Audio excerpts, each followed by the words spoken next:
Good morning, ladies and gentlemen. My name is Jeremiah Chakaya. I am from Nairobi, Kenya. And I've been given the noble role of chairing the first session of this important symposium. And I would like us to start.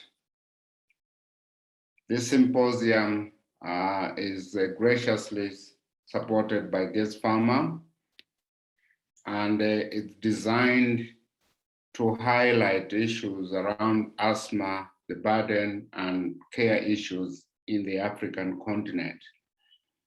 Asthma is a major chronic respiratory disease globally, but in places like Africa, it may have, we do have special challenges in dealing with this particular disease. And today, the Pan-African Thoracic Society wants to invite you to engage with a group of eminent speakers from the continent who will deal with the issues of how to diagnose this disease, both in adults and in children, how to take care of this disease in our peculiar circumstances in the African continent. I'm hoping that all of you will have fun and will learn, and that we will be able to engage with each other to discuss and dialogue about the many issues that affect the continent in terms of the delivery of effective care for people who suffer this disease called asthma. We will start off now with our first speaker. Or before we do that, I would like to highlight to you that there is a Q&A session.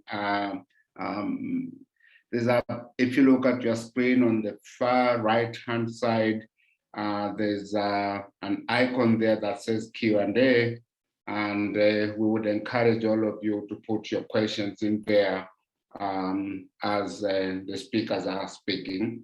We hope that at the end of it all, we will have time for us to dialogue and to have all the speakers respond to your questions. So please post in as many questions as you see fit in that Q&A section there. So I want to introduce to you now our first speaker for the day. And our first speaker for the day is the president of the Pan-African Thoracic Society, Dr. Joseph Alwoch. Dr. Joseph Alwoch is very well known to all of you. He is based in Kenya. He's a consultant chest physician and chest specialist. We call him here in Kenya the father of respiratory medicine. He has been involved with many organizations, literally helped almost all the professional societies that doctors are involved in here in Kenya to grow, including our own Respiratory Society of Kenya. He has been involved in tuberculosis and lung health research, and he has mentored many young people in internal medicine and pulmonology.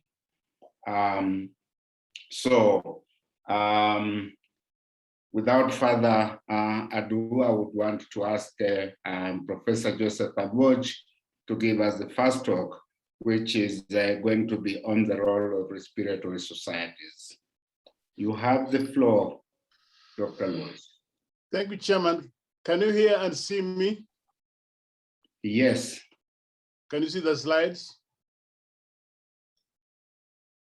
Not yet, but we hope you will see them soon. No, I don't know what happened.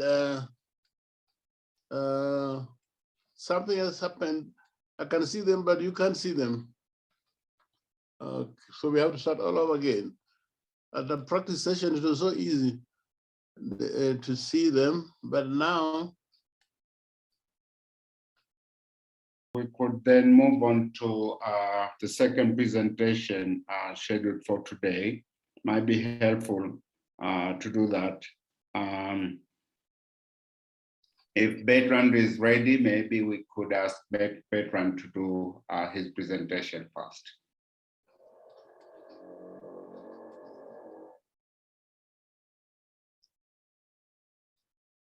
All right, so I will very briefly introduce Bertrand Baju. Bertrand Baju is an associate professor, head of internal medicine at the Douala University Hospital in Cameroon. He's also the vice president of the Pan-African Thoracic Society and the president of the Cameroon Respiratory Society.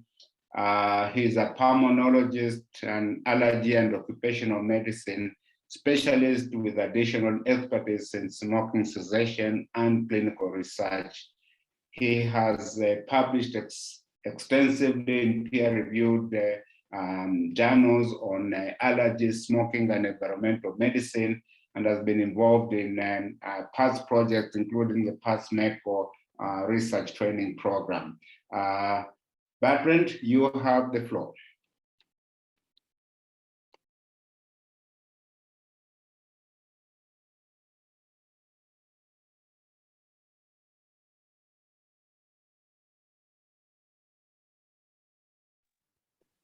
Bertrand, we can't hear you, so please mute, unmute rather.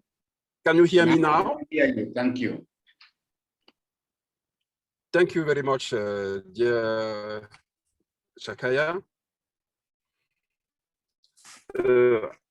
Before starting, I would like to thank the Pan-African Thoracic Society for organizing this webinar, inviting me to give a speak on asthma.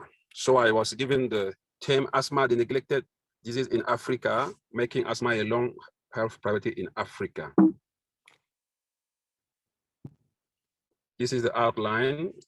We'll start by epidemiology of asthma, and then we will see some of the challenges of asthma in our continent, and then we'll give some health priority concerning asthma, and then we'll conclude our presentation. As we all know, asthma is a chronic inflammatory disease which affects about 339 million people in the world, as estimated by the Isaac study conducted during the 2000s years. And we can observe that the prevalence of asthma is elevated in urban area more than rural area, probably due to the environmental factors such as air pollution. And this study published from data of Isaac study by Ait Aled in 2007 showed that there is a wide variation on asthma prevalence, varying from about 4% in Morocco to 21% in Reunion Island. So can observe that there is a wide variation. Here in West African coast, we have prevalence of about 6% in Guinea. And since 2016 or 17, the Asthma Global Network has also restarted the study done by Isaac study a few years ago, and currently about 135 countries are involved in this survey on asthma prevalence for about 353 sites in the world. We can see that our continent is also involved in this asthma survey. And I think the data are being analyzed and some of the results are out. Still in the epidemiology, asthma across all age contribute for about 23 million disability adjusted life years globally. And asthma ranks 28 among the leading cause of burden of disease and 27th in low and middle income countries as in our continent. And this slide shows the sub-Saharan Africa, and we can see that from 1990s to 2017, we have observed an increase of all-age total deaths, with a difference now for about 27.3 increase. And in this other slide, we can see the age standardized asthma mortality rate, which shows that the burden is very high for African countries. As in this slide, we can see that in South Africa and Mauritius, we have high level of age standardized death per million population, in comparison with high income countries on the left side, where we have low values. Asthma is a major source of global economic burden in terms of both direct and indirect costs. And given that it is a chronic condition, attempts at the reducing costs should focus on better disease management. And direct costs are due to consumable healthcare services and products such as hospital services, doctor visit, and medicine, while indirect costs related to society are due to loss of work productivity of patient or their caregivers. Reliable national estimates of costs are not available for the vast majority of developing countries.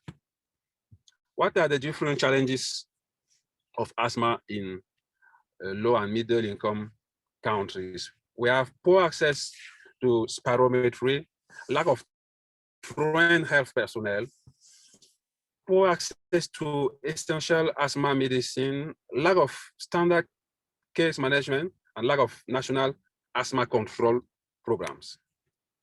Concerning spirometry, we are lacking technologies, training, and guidelines. Many African countries do not have access to pulmonary function laboratories, and there are few African spirometry training programs available apart from formal programs at institutions of higher education, which train respiratory technologies. But fortunately, since about 12 years, we have now the spirometry course organized by the Pan-African Thoracic Society during the past makers, who to date have trained about 200 Africans of different specialties on how to conduct spirometry, on how to interpret spirometry graphs. We also have lack of local spirometry guidelines. Exception can be made for South Africa, and these guidelines are very necessary to take in account the local context and disease spectrum in a population. We are also lacking equipment and technical support for spirometry, which is a test really needed to sometimes diagnose asthma and to follow up patients with asthma. We have limited access to spirometry equipment. And in Uganda, a study conducted by Kibirige showed that the spirometry was available on only 13% in private hospital and in 34% in public hospital.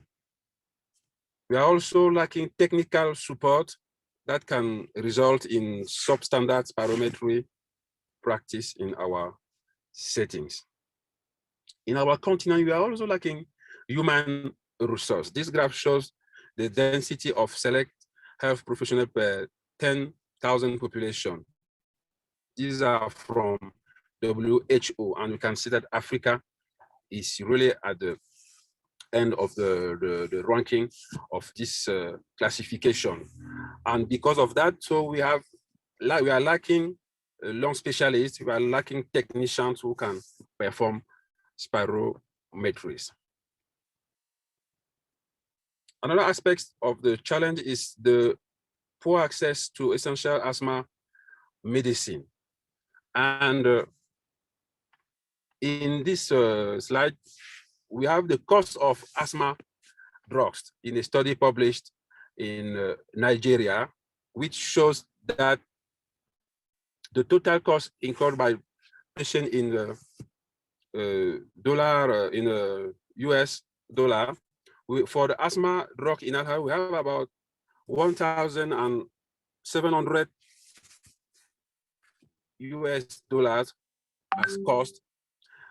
We have some other costs due to other drugs and for laboratory test, which gives an average monthly cost per patient of about 30 US dollar. And according to our incomes in a different country, it is not really affordable for most of our patients. In this study, looking at the availability, pricing, and affordability of essential asthma medicine in 52 low and middle income countries, we can see that some of the country of our continent participated in the study. And this other graph show the availability of asthma drugs. We have beclomethasone, which is a inhaled corticosteroid, salbutamol, and then budesonide, which is needed for long-term treatment of asthma. We can see generally that we have many red cubes which correspond to not available drugs in different countries. So we can observe that it's only salbutamol which is available in most of the countries. There is no beclomethasone, no budesonide as essential medicine in most of our countries. And this is also shown here, where we have about 55% or about 50% of availability of beclomethasone in low and middle income country, and only about 25% of availability concerning the budesonide, which is a long-term treatment in asthma for a better control. Another problem is the absence of the health universal coverage. And we can also see that only about 50% of countries have coverage that can cover the treatment of asthma by beclomethasone. We are also lacking in our different countries standard of case management of asthma. And this includes the guidelines for the diagnosis of asthma, locally appropriate asthma management guidelines, standardization of treatment according to asthma severity, patient education program, simple system for monitoring patient outcome, appropriate training of healthcare workers, uninterrupted supply of affordable, quality assured essential asthma medicine, and then evaluation of the asthma program. To do all of this, we need asthma control program in our countries. And we observe that only few countries have asthma control program in really working.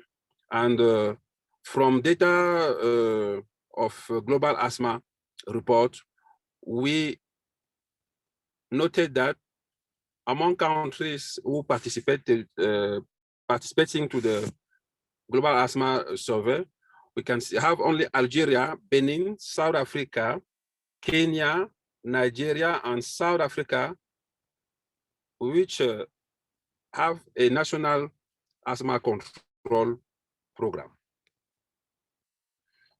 Then what are the priorities concerning asthma in our continent? Asthma epidemic is an increasing problem in our countries as they become more urbanized.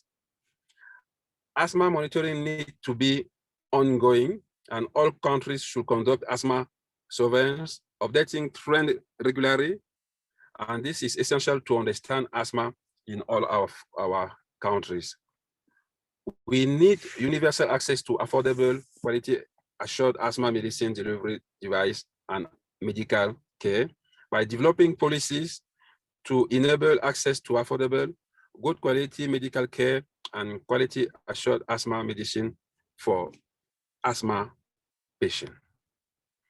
More research is needed on asthma, including identifying causes of asthma, defining asthma in infants and preschool children, understanding the link between asthma and children and adolescents and development of chronic obstructive pulmonary diseases, and also understanding how asthma phenotypes varies and whether risk factors differ.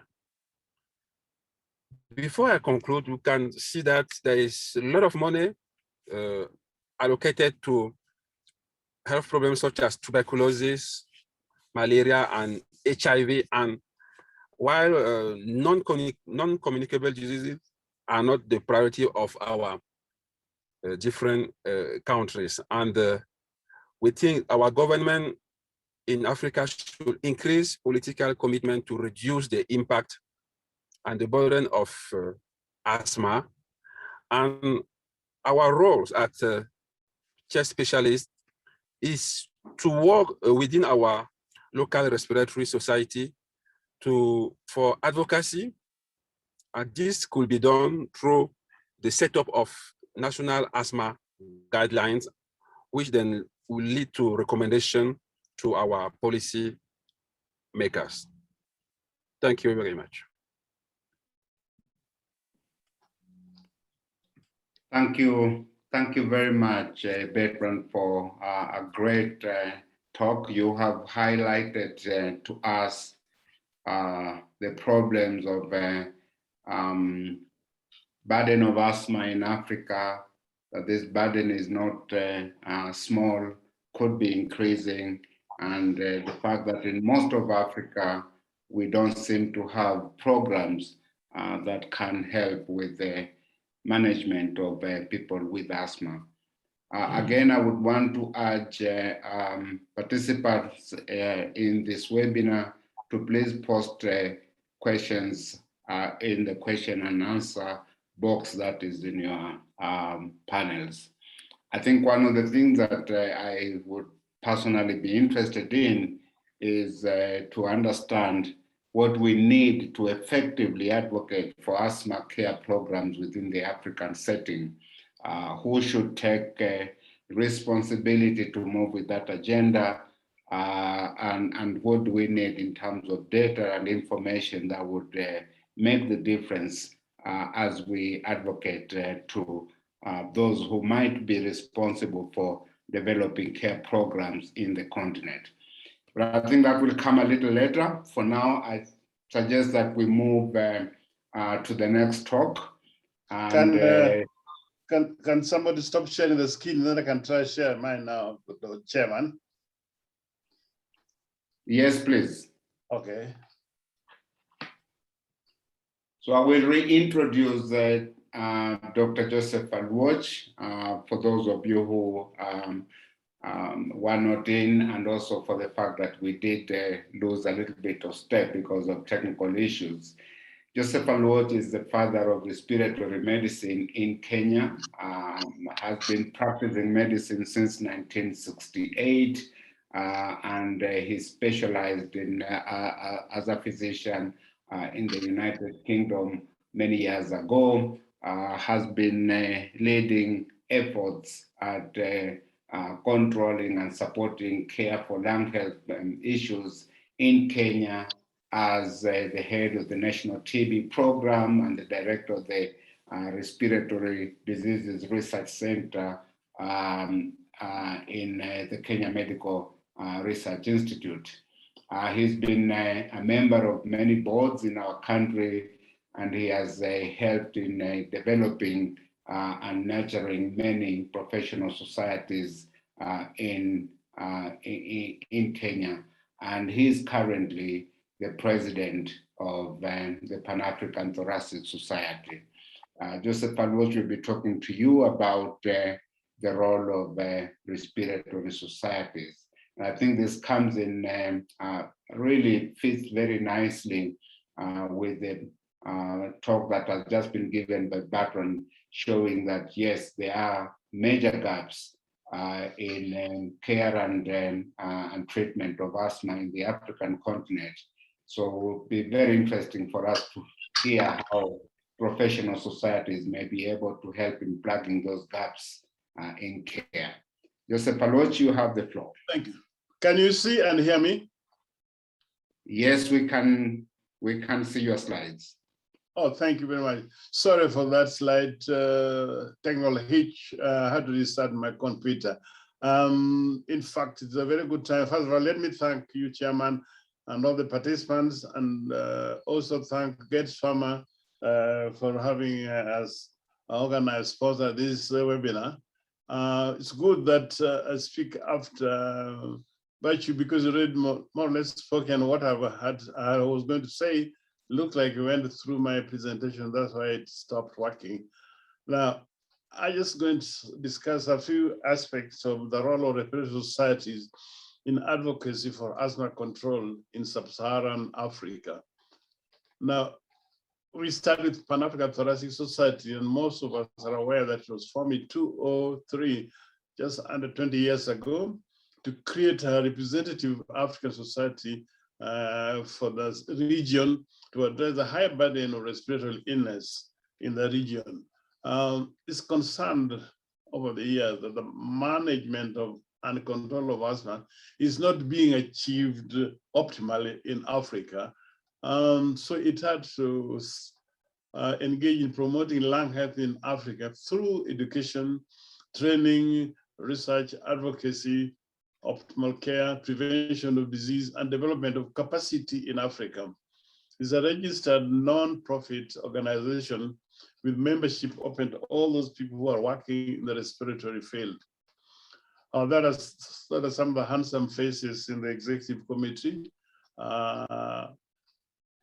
We, as Dr. Bachu had already said, it's important to engage the professional association societies in the asthma control activities. The societies have a great value, first of all, because they are composed of highly trained personnel in respiratory medicine. They can provide informed leadership, and they are able to participate in education and training of all cadres of healthcare workers in respiratory diseases, and they can establish standard of evidence-based medical care and assist in planning, implementation, and monitoring asthma care. They must be conveners of high-value care teams and participate in regulatory processes and research. The societies can have a great impact by advising local respiratory physician groups, advising on appropriate resource allocation, develop guidelines has already been mentioned in the previous lecture. They must be stewards of quality medicine, setting and maintaining high standards of practice, and advocating targeted messages which may be delivered on special days. Statements can also be issued by these respiratory societies, as you've seen again in the last lecture, to define the burden of asthma and define necessary action that the governments and the Ministry of Health need to take to control asthma. And the statement describe the best practices to control asthma, and above all, develop national action plans for asthma. But it's important that the members of these societies must keep abreast with research so that they can only promote best practices if they're aware of them, and must also be able to advocate the presence of, to have their members present in some of the national task force dealing with asthma, and foster a good relationship with the various public hospitals and training institutions so that they can keep abreast of health policies that can serve and to serve as barriers to access of important respiratory healthcare in the various countries. There are several challenges of asthma care in sub-Saharan Africa, and a lot of them have already been mentioned by Professor Bachu in the last lecture. He's already explained how it's provided a big public health challenge, the frequency of asthma attacks, the severity, and the economic impact, as most of sub-Saharan Africa are peasant farmers, and if they have got an attack or sick, they are not able to produce or engage in a productive employment, which gives a major economic impact. At the same time, there's increasing smoking, which is having effect on asthma, not to mention environmental, particularly urban area pollution from industries and cars, and also domestic in the villages using biomass gases. But then also, as we said earlier on, there's limited resources from these inhabitants and unable to access asthma drugs. Now, already given you the epidemiology of asthma in the country, but we know how to manage asthma fairly successfully. And guidelines for diagnosis and management of asthma have been existed for over several decades. Yet, we still have not managed to eliminate the burden of asthma, not only in sub-Saharan Africa, but in the whole world. So what are some of these challenges, okay? Even from scientific point of view, there's still insufficient understanding of factors that may contribute to asthma or cause asthma regarding etiology, pathogenesis, and mechanism still unclear. The genetics still complex. What controls the airway tone is still not quite straightforward. The role of inflammatory changes, are these inflammation in the airway, are they primary or secondary? We need to carve out what is persistence, what initiates these changes, and what is growing out of asthma entail. What are the role of inflammatory markers? What is reversible airway obstruction, and what is this disease variation with bronchial hyperexcitability? So we still don't have clear normality in cases where the asthma, when you say that you have controlled asthma now, the situation is normal. These are still difficult. And the general barrier to control have also, again, I've been alluded to some of them. Problem in sub-Saharan Africa is that patients do not have fixed medical attendants. They just become the hop from one doctor to another, or they only transit. The family may not be ready to do a lot of education and management. The chances of early interventions are not clear, particularly in the rural areas. And there are too many caretakers of the patients. Often there are several new guidelines, and the patients may have various addictions. There are possibility of language barriers involving the healthcare givers, and as we see later on, a lot of cultural behaviors. If you look at the patient's attitude themselves, they've got a lot of misconception and about the medications. Some of them are embarrassed about the disease itself, or they are unable to access medication because of low income.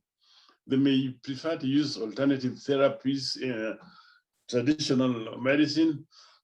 The treatment system may be so complex for them, and they are not able to use the inhalers. So this leads to poor adherence to the medication, and side effects of some of the medication may even complicate the issues. A lot of them don't understand the severity and the effect of severity of severe asthma. But generally, there's still a lot of cultural, psychological beliefs, misperception about asthma and the medication. And the patients, as I said earlier, they're still mobile and transient. A lot of them come from rural area to come into the urban area to receive so-called better asthma treatment. So these are some of the barriers to treatment that need to be addressed. Even the healthcare system may be not so available for geographical problem, poor infrastructure. When you go to the health centers, they will not find the drugs. For over the years, the public health interest has been mainly on TB, HIV, malaria, and now COVID. They've not been able to consider much on asthma. There's always difference in the way asthma is managed in private compared to public. And coming to the private hospital is always expensive, so most patients cannot afford regular follow-up. The health provider themselves are busy with other respiratory diseases. Their attitude of the knowledge misdiagnosis or underdiagnosis of asthma. They've not had proper training and knowledge in asthma care, and they're more interested in managing acute attacks rather than long-term control of asthma. They have limited time to give asthma education, which is very important. And some of the caregivers don't even have knowledge that clinical guidelines do exist. And in the environmental sector, the school maybe produce some factors that may precipitate asthma, poor housing, poor home work living condition. Even the workplace may have some occupational pollution. There's increase a lot of tobacco smoke, urbanization with pollution. All these are environmental factors that are increasingly making asthma a barrier to control. So what are the effects of poor control of asthma? Of course, we've talked several times about socioeconomic, frequent symptoms, which may be severe, requiring frequent emergency room visits and frequent hospitalization, leading to probably high absenteeism from work, but above all, there's a higher mortality in poor control. So how do we address some of these barriers, particularly where the respiratory societies can improve the management of asthma in their community? Close the knowledge gap. So you encourage them to use guidelines, education sessions to review some of these guidelines among the health workers, maybe provide pocket cards, posters or step classification of asthma management, access to medication, which we've said several times, and how to use some of the devices used in inhalation, involve other personnel to help share the burden. The nurse, like the nurses, pharmacy can assist with the teaching of the patient, because a lot of patients may go to the pharmacy, they're given an inhaler, the pharmacy doesn't have the time or the knowledge to explain to them how to use that inhaler. And we said before, empower socioeconomic improvement and get rid of a lot of misconception and cultural values.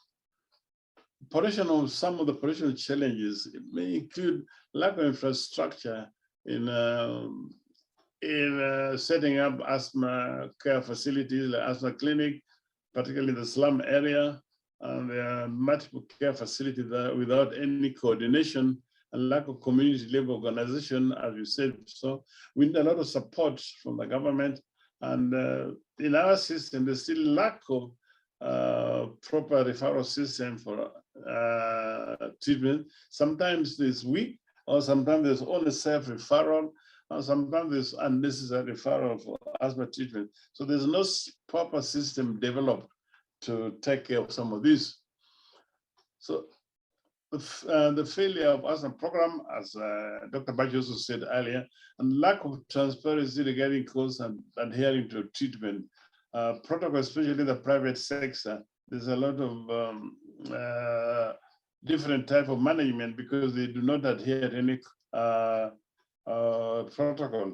And because of cost problem, we don't have any risk of putting a national insurance system that can protect the patients from expenditure in asthma management.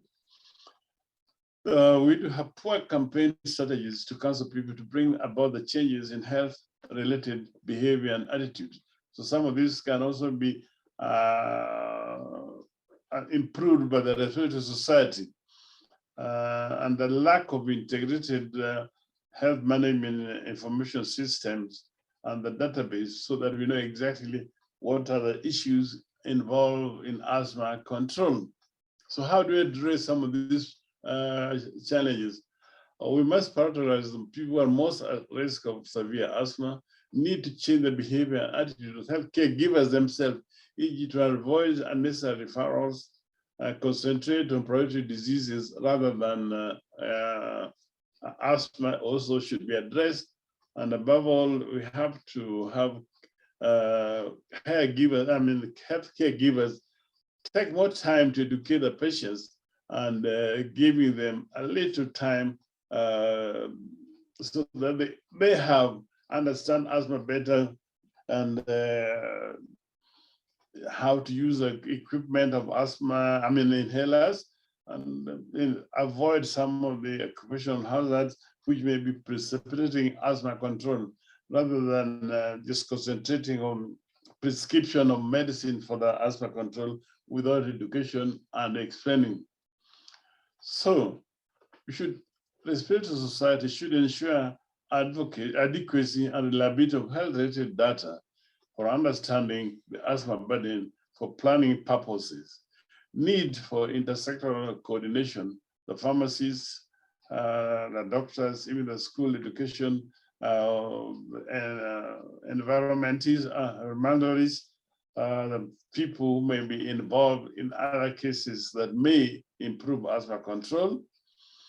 We should be able to share success experiences from other countries and can adopt some of these to assist us. And some of the challenges that still will burden us until the respective societies find their feet is that they may not have legal standing in a country, i.e. they're not in a position to certify trainees or set national examination or supervise strictly the respiratory care workers. They are not in the program of implementation of country activity. Most of them are poor. They are just don't have money as society, so they may not be donors. So the government may not think much of them because they are not adding a lot of value. Financially, because they have budgetary constraints, and they may not necessarily be in the high level lung health task force, which ideally they should strive to be part of this so that they can have more effect on improving asthma care in the country.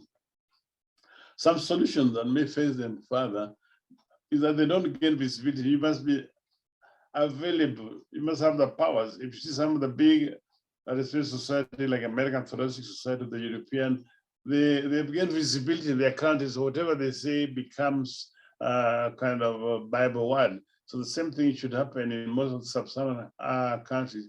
Our respiratory societies should strive to gain visibility, okay? And they should also be able to provide some funding, whether directly or indirectly, to some of the asthma projects, okay? And they should promote a lot of them, physicians, to be members of their societies, particularly those who are working with the ministries of health or teaching institutions, so that they can advocate for better control and garner support from local association by associating with international professional society. So they have really to do a lot of advocacy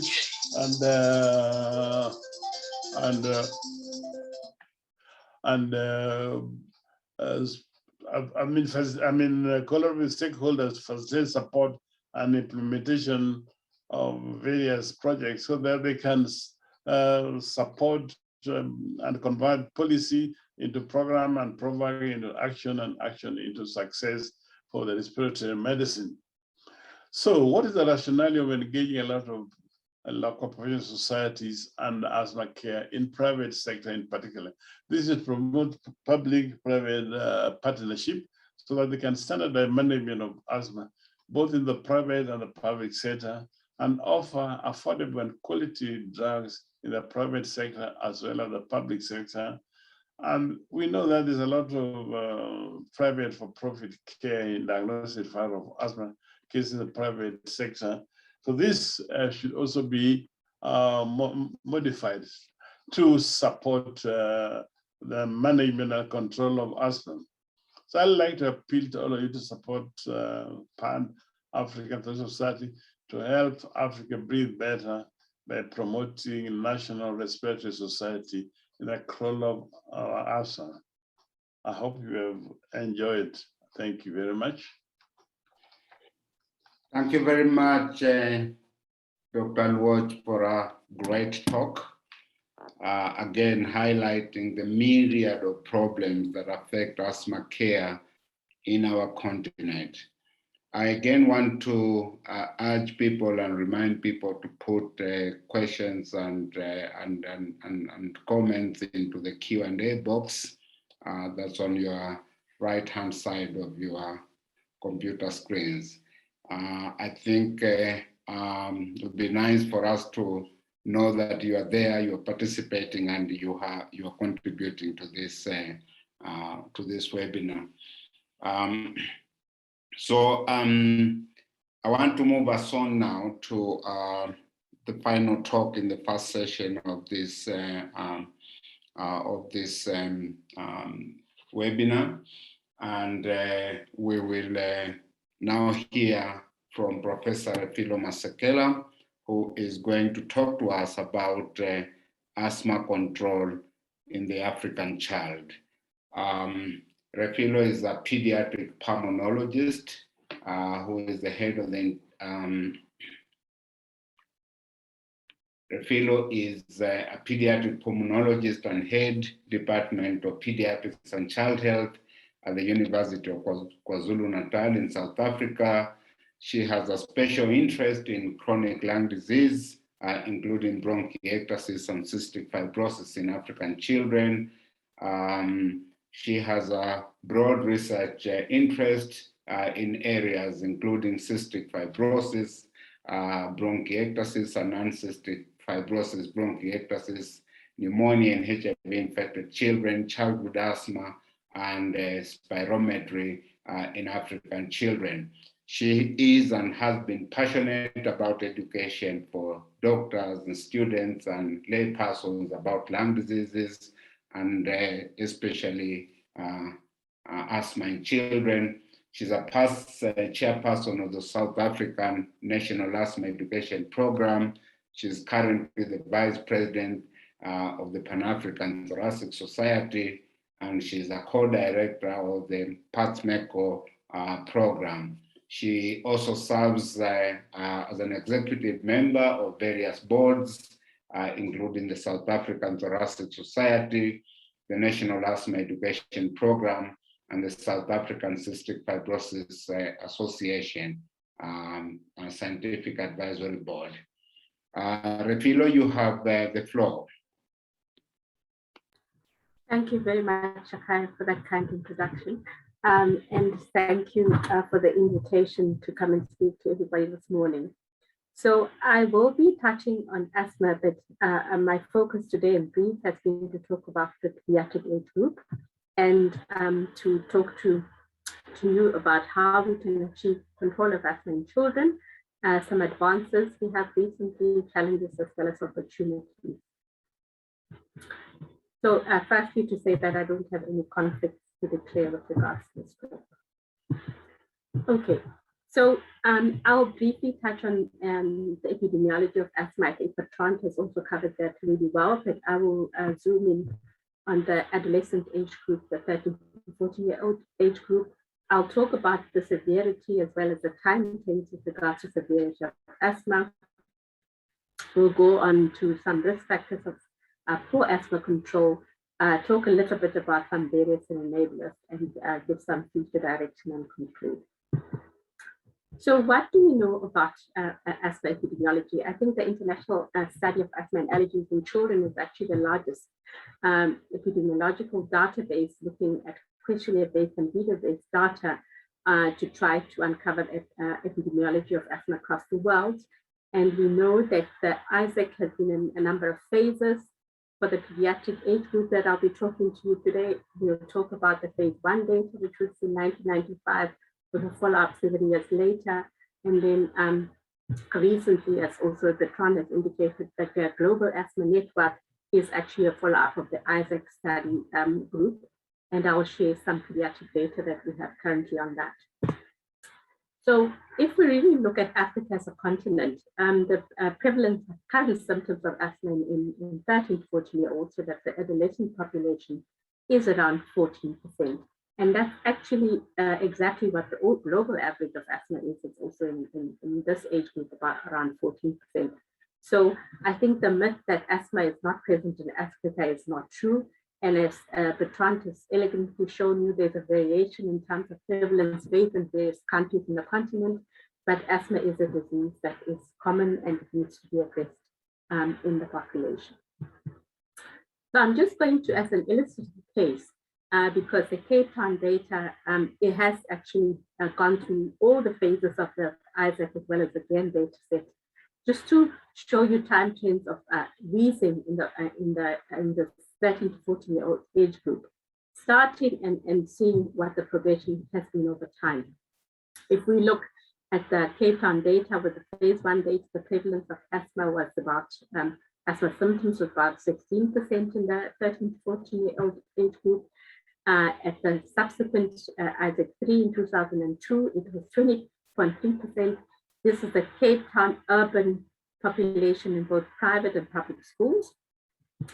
And then the same phase 3 was actually done in a population in South Africa, but this is in a different province in Polokwane, in the northern province of South Africa, a more rural population of children, and the prevalence was found to be slightly lower than that in the urban population, at around 18%.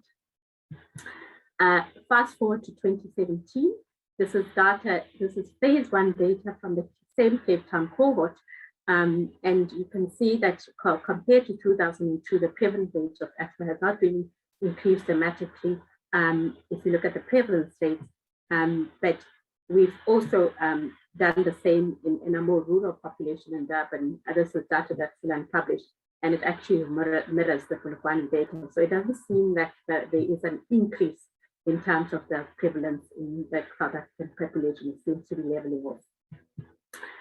But when we really look again at these time trends, what I actually just took out sections that really refer to more severe asthma, questions from both studies from the phase 1, 3, and GAN 1. And I wanted to see if there was any difference in terms of the proportion of children that had exercise-induced symptoms, more nocturnal symptoms, disturbances, as well as severe wheezes, which is indicators of severe disease.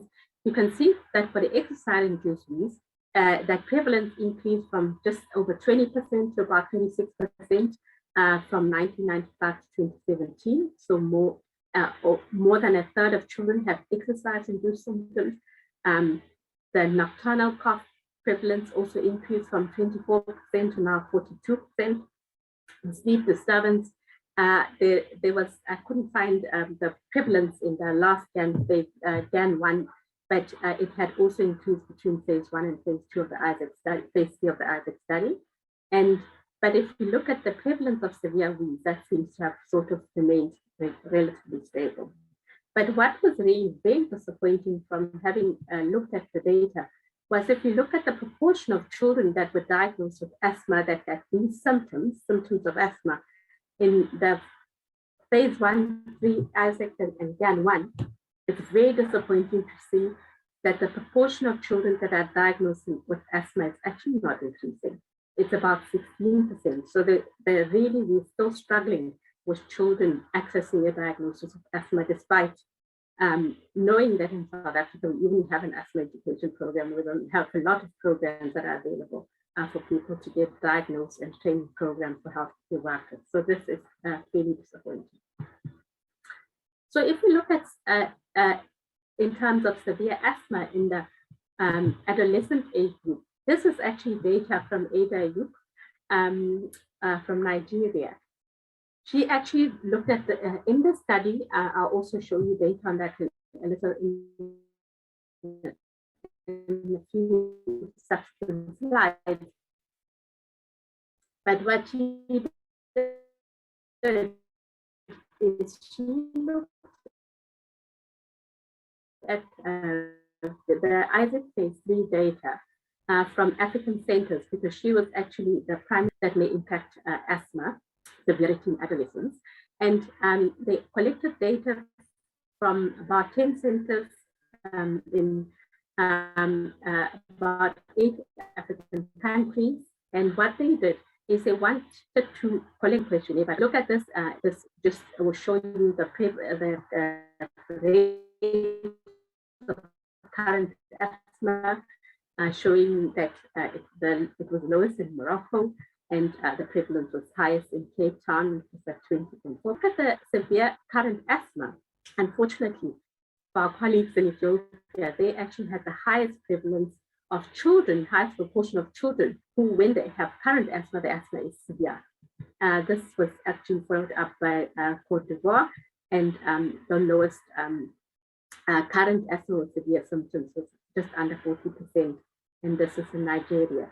So I think as an African continent, we're really not doing well. We really need to look at this population carefully and see what can be done to manage these children. This is a very nice paper, also from a Nigerian colleague. Peter was actually one of our ex-medical students who looked in a clinic of children that were attending asthma clinic in Aliesa, this in Nigeria. What they did with these children is these were children that were followed up in an asthma clinic. They the physician diagnosed asthma, and they had an ACT test to assess the level of control in these children, and they were either graded into classified into well-controlled, and if they had part of uncontrolled asthma, it was regarded as suboptimal, and that study into about just over 80% of the children were really categorized as having mild intermittent asthma. And what did they find in the study in terms of predictors of poor asthma control? I think this has been alluded to in the previous talks. Low socioeconomic class was found to have almost a 6 times odds of having more severe asthma, so children who are poorer and those whose parents had a poor knowledge of asthma, those were highly significant in terms of predicting whether these children will suffer from severe asthma. And I don't think that this is rocket science. It just really confirms what we know. Again, looking at whether comorbidities impacted poor asthma control, those who had comorbidities, allergic rhinitis, well known as a common comorbidity, almost 50% versus 12% of those who had better control. Again, tobacco smoke exposure also predicted poorer control. And this was actually very interesting. In the study, almost all the participants were using kerosene and unclean cooking fuel, but this actually didn't impact the level of asthma control in the study. Another, back to this is actually, this study by Bart is actually the same data from a CAN phase 1 in Cape Town. Here again, looking at which exposures predict more severe asthma. Again, in the study from the GAN data showing that outdoor pollution was predictive, self-reported smoking rates, and I think Cape Town in South Africa as well noted having high smoking rates according to me. Exposure to pets was also predictive, and living in an informal house, and as Joe has shown us, people that are in a more poorer social-economic circumstance, they also at risk of more severe disease. So this is the study I was alluding to that ADA did, collecting the data, the Isaac data from the 3 studies. And here I'm just going to present the environmental risk factors that they found in this study, which collected data of over 28,000 children.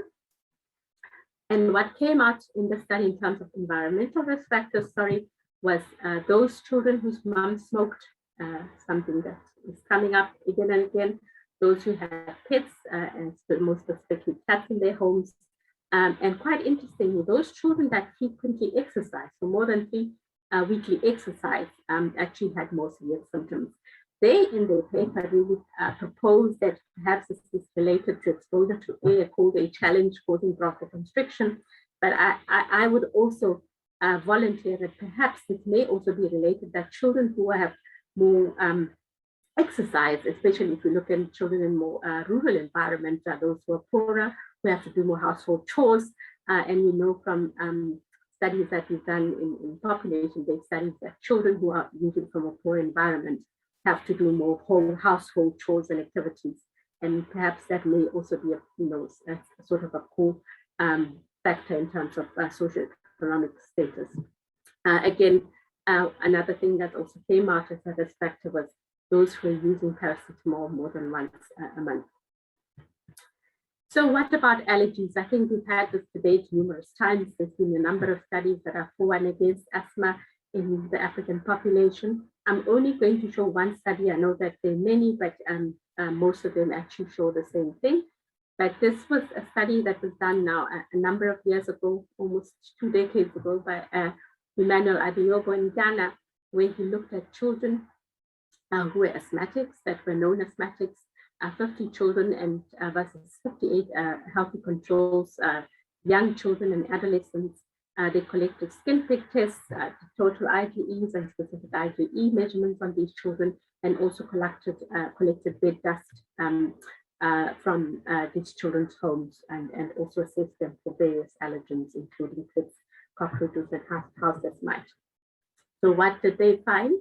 That any child on skin prick tests who had any sensitivity to any house dust mite, other dermatophagoides, Farina, or Teremesis,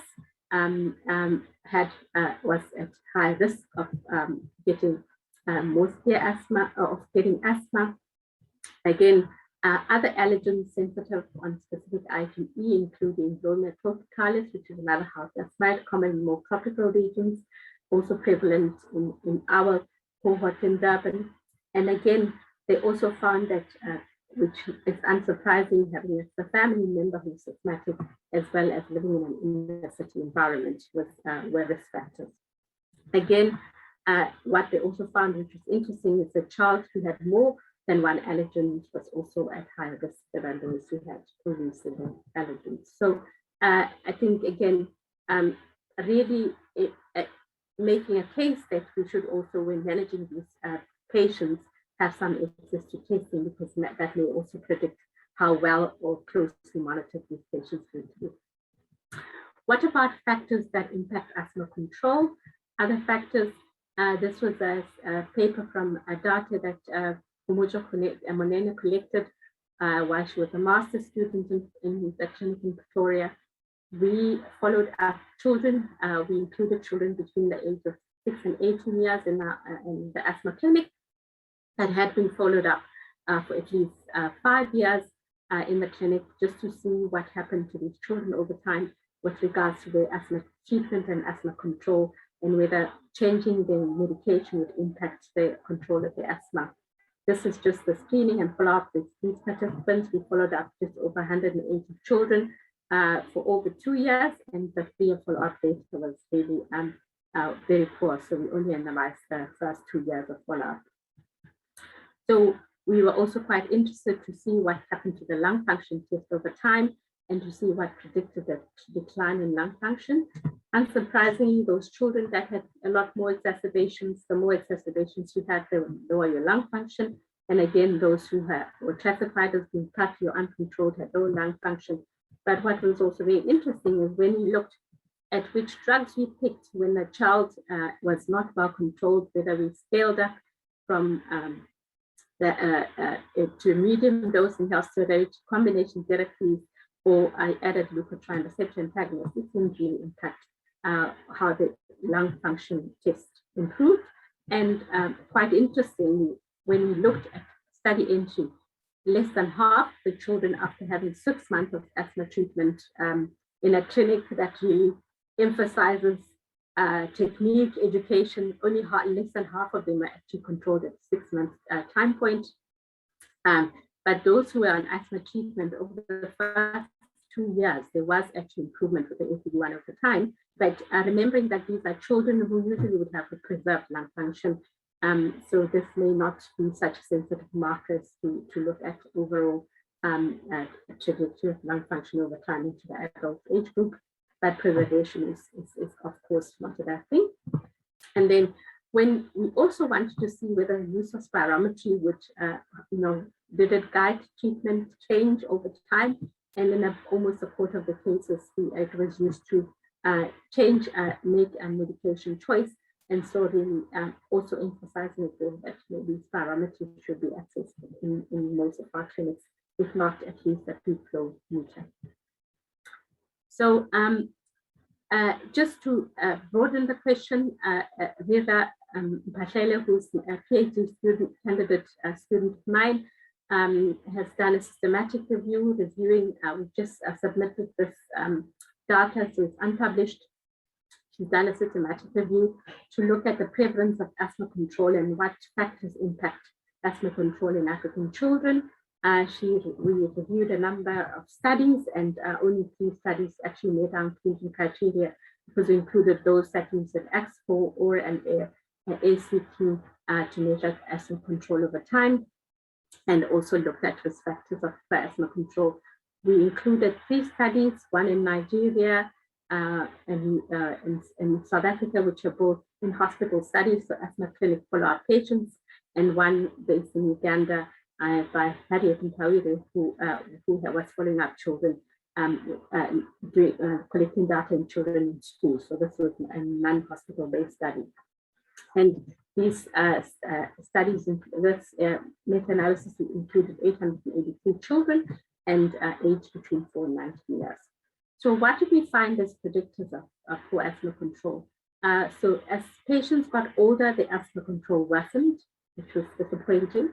Concurrent allergic rhinitis again has come up as a factor that impacts asthma control.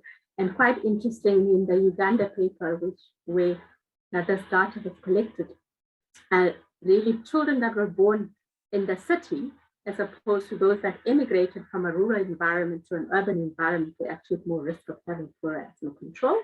And children that had more frequent emergency room visits with allergies actually have poor asthma control as well.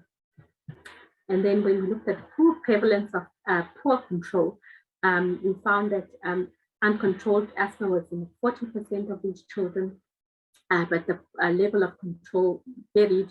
Those who were in the clinic, we'd assume that they're under care and they would be receiving treatment, had slightly better control compared to those that were in the community-based study in Uganda.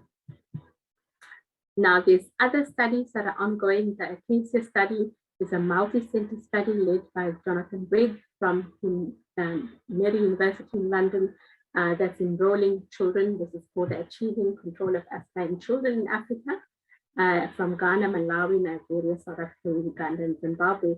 And anyone who's interested can look at the protocol. It's been published last year in the BMJ Open. This is a school-based study. This is lovely pictures of the school-going children, where we were doing data collection here in Durban. And what the study is collecting data on is we're doing the Isaac questionnaire scheme. We're collecting if these children screen positive, perform lung function testing, including fractional exhaled nitric oxide measurements. One thing that's also included in the study is we do focus group discussions in both children, asthmatics and non-asthmatics, teachers, as well as parents, in order to find out about their knowledge, attitudes, and perceptions to asthma. And there's been a theatre intervention with an in control where participants fill in questionnaires, also in the community as well as the schools. They fill in a questionnaire to get baseline knowledge on asthma, and then they see this play, which really gives a lot of education around asthma, and then they have the post theatre questionnaire. And we really look forward to the analysis of this data. So this, so far there's been over 442 children that have completed at least the first part of the study with spirometry.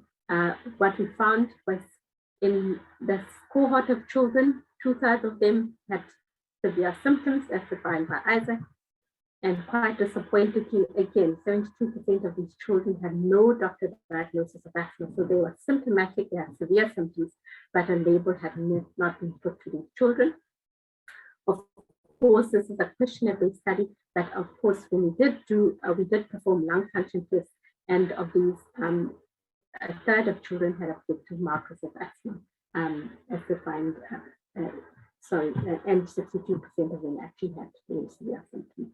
So some of this data will be shared, and this is some results we look forward to getting in the next year or so. So again, I think this was touched on by the trial. We do have mortality from asthma, and unfortunately in asthma, this is highest than in other parts of the world. Bruce Kirenga collected data from a database that they have in Uganda it's a registry for asthma and COPD.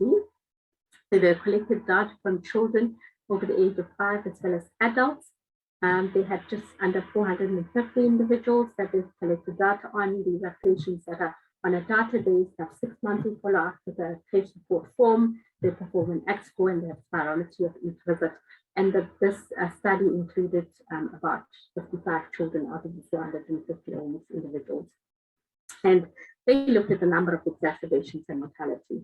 So I do understand that this is probably mostly an adult study.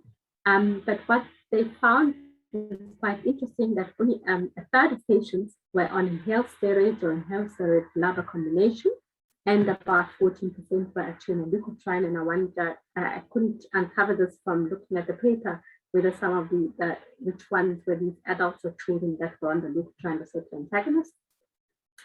And then of these participants, about 60% of patients actually had an exacerbation in the first year, and about a third had more than 3 exacerbations, which is quite a lot. But those who had good ACQ scores in study enrollment did actually better, which is not surprising. But of course, they wanted to look at the mortality. And unfortunately, the mortality in this cohort was about 4%, which is rather high at 27 per 1,000. So here's still, again, a lot of work to be done in terms of asthma, because it's not an innocuous disease. And when they looked at the lung function test in terms of the FEV1, this was found to be independently associated with mortality. So again, spirometry is important in the follow-up of patients for us to objectively quantify where the patient is.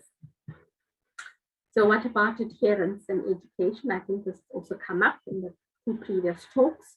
Where are we and what can we do in order to improve these 2 issues so that our patients get access to care and not only have medications that they put in their bags and not use? This was actually a very interesting study that was done by Justice Simba in Kenya, where they looked at the knowledge and perception of attitude of caregivers. So they asked parents or caregivers that brought children to an asthma clinic. They were only looking at 6 to 12-year-old children, so young children, and they managed to get data on 112 participants, and of these about 22% were mothers. This is quite an interesting study in the sense that the majority of the participants is probably not the normal person that we see in our clinic. Very high levels of secondary education in the study population. More than 2/3 were actually college or university educated. So really a well-educated group of participants. But then when you drill down to what they found in terms of what knowledge these individuals had, so they had a questionnaire that with questions about what is asthma, and the participants would have been regarded as having good knowledge if they knew half of the questions and got them right, and about 32% got the questions right, or well, at least half of them right. But when they asked them about their perceptions about their knowledge of asthma, only a third thought that they had a good knowledge of asthma. So just showing that gap in terms of information and knowledge of asthma and asthma education. And 2/3 of people actually had an asthma medication at home. So they had the correct asthma treatment, but only a third of them believed that their children were asthmatic. So not accepting the label of asthma or the label of asthma not being communicated appropriately to the caregivers. The majority of them actually wanted syrups instead of inhalers, which was quite interesting. And about half of them had concerns and fears that the concerns about asthma and management were not addressed. So finally, what can we do? Is there hope out there? What can we do in terms of giving asthma education? This is a study done in Malawi, where they trained people that are not healthcare workers that had a secondary education, and they had a program. They did this in a randomized controlled fashion by having children that were followed up with the usual care, and another group of children that were followed up, having been given at least an hour of asthma education. And you can see there was an impact in terms of the S4. The children that had that were intervention arm actually had better X4, so better asthma control compared to those that did not. And quite interestingly, the school absenteeism was also reduced by having good asthma education. So task shifting, actually getting people that are not even healthcare workers to assist with the asthma education is a way to improve asthma education and as well improve control in the care. And there's other novel things that can be done. This was also a paper really looking at how to improve adherence in children that are on ERT, but they also looked at asthma and diabetes in a narrative review. And their conclusion that we should really look at enhanced methods of counseling using other methods like text messages. One of the frustrating things, I don't know about other places in Africa, but in our hospital at least, children are only given a 1 month prescription. They're not allowed to take more than that, and they have to go for follow-up regular review at their clinic or local hospital to collect medication. And that really discourages people from coming back for treatment and having more use-friendly clinics. And peer counseling and support can also improve adherence. Other things, I think, as it's been mentioned before, research is important. We need to count and see where the problems are in order for us to propose solutions. And the NEPO program is one such program that CATS has that we can use as a vehicle. And I think we need to really, I think this was also said by Joe, to generate and share data. The picture that I have there is a lovely book. It's a children's book that I read to my son every day. It teaches you how to share. I think one thing we're not doing is we're not sharing our knowledge, we're not sharing our data, because the only way we'll be able to get good sample, good quality studies, large studies, is to really collaborate and share and find solutions to our local problems. And also, we really should be able, we should advocate for access to good quality and affordable drugs for patients, and also, most importantly, improve our educational programs so that patients understand what we need and they understand the reason why certain drugs are prescribed and why and how they need to be used. So I'll really conclude by saying that asthma is a prevalent condition in children and adolescents in Africa. We've got a number of barriers to achieving asthma control, and I've alluded to most of those. But again, I think in terms of solution, in order for us to improve quality of life, it looks like knowledge is a big gap, and we really need to have some sort of way to increase education, and this can only be done by some task shifting process. And I would propose that we should probably think about having a Pan-African asthma education program, which is probably led by lay people and has asthma champions that can really lead the training and the teaching around asthma to the population as well as to our patients, and to find novel methods to improve adherence. And I think what the COVID-19 pandemic has taught us is we can communicate in more ways than we ever thought that we could, and utilizing technology can actually be to our benefit for our patients. I'd like to thank you for attention, and thank you, Nabile, for organizing everything so fantastically. Thank you very much. Thank you, Refilwe. Great presentation. Really, really nice. You've summarized very nicely the status of asthma in children in the African continent, walked us through the data that's available on asthma prevalence, asthma risk factors, asthma mortality, or rather severity of asthma in children, and I found it very interesting that there is some data on asthma mortality in children in Africa. So thank you very much. And again, please, every participant that's on the webinar, please post your questions in the chat.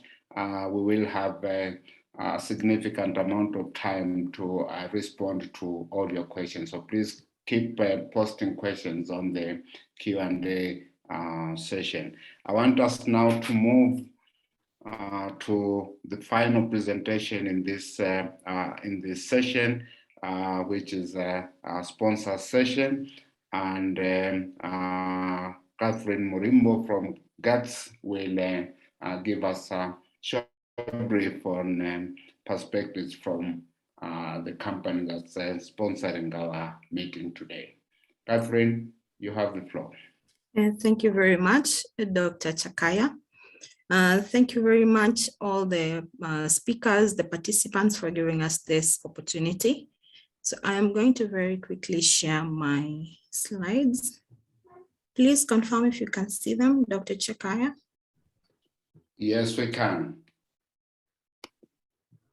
All right, so my name is Catherine Mrimbo. I am the product manager at Gates Pharma Kenya, and it is my pleasure to take you through some of our brands. And we are saying as Gates Pharma that we are rising to new heights when it comes to asthma management. From the prevalence that has been talked about by the speakers before me, very knowledgeable speakers, we find that worldwide asthma kills approximately 1,000 people every day. And as Professor Bertrand had also initially mentioned, we have approximately 339 million cases worldwide. It is also a common disease among children, with low and middle income countries disproportionately suffer from the most severe cases. Here in Kenya, asthma affects approximately 10% of the population, with prevalence shown to be higher in the urban areas than in the rural areas. So when we look at the current GINA guidelines 2021, we have treatment guidelines in the 2 tracks.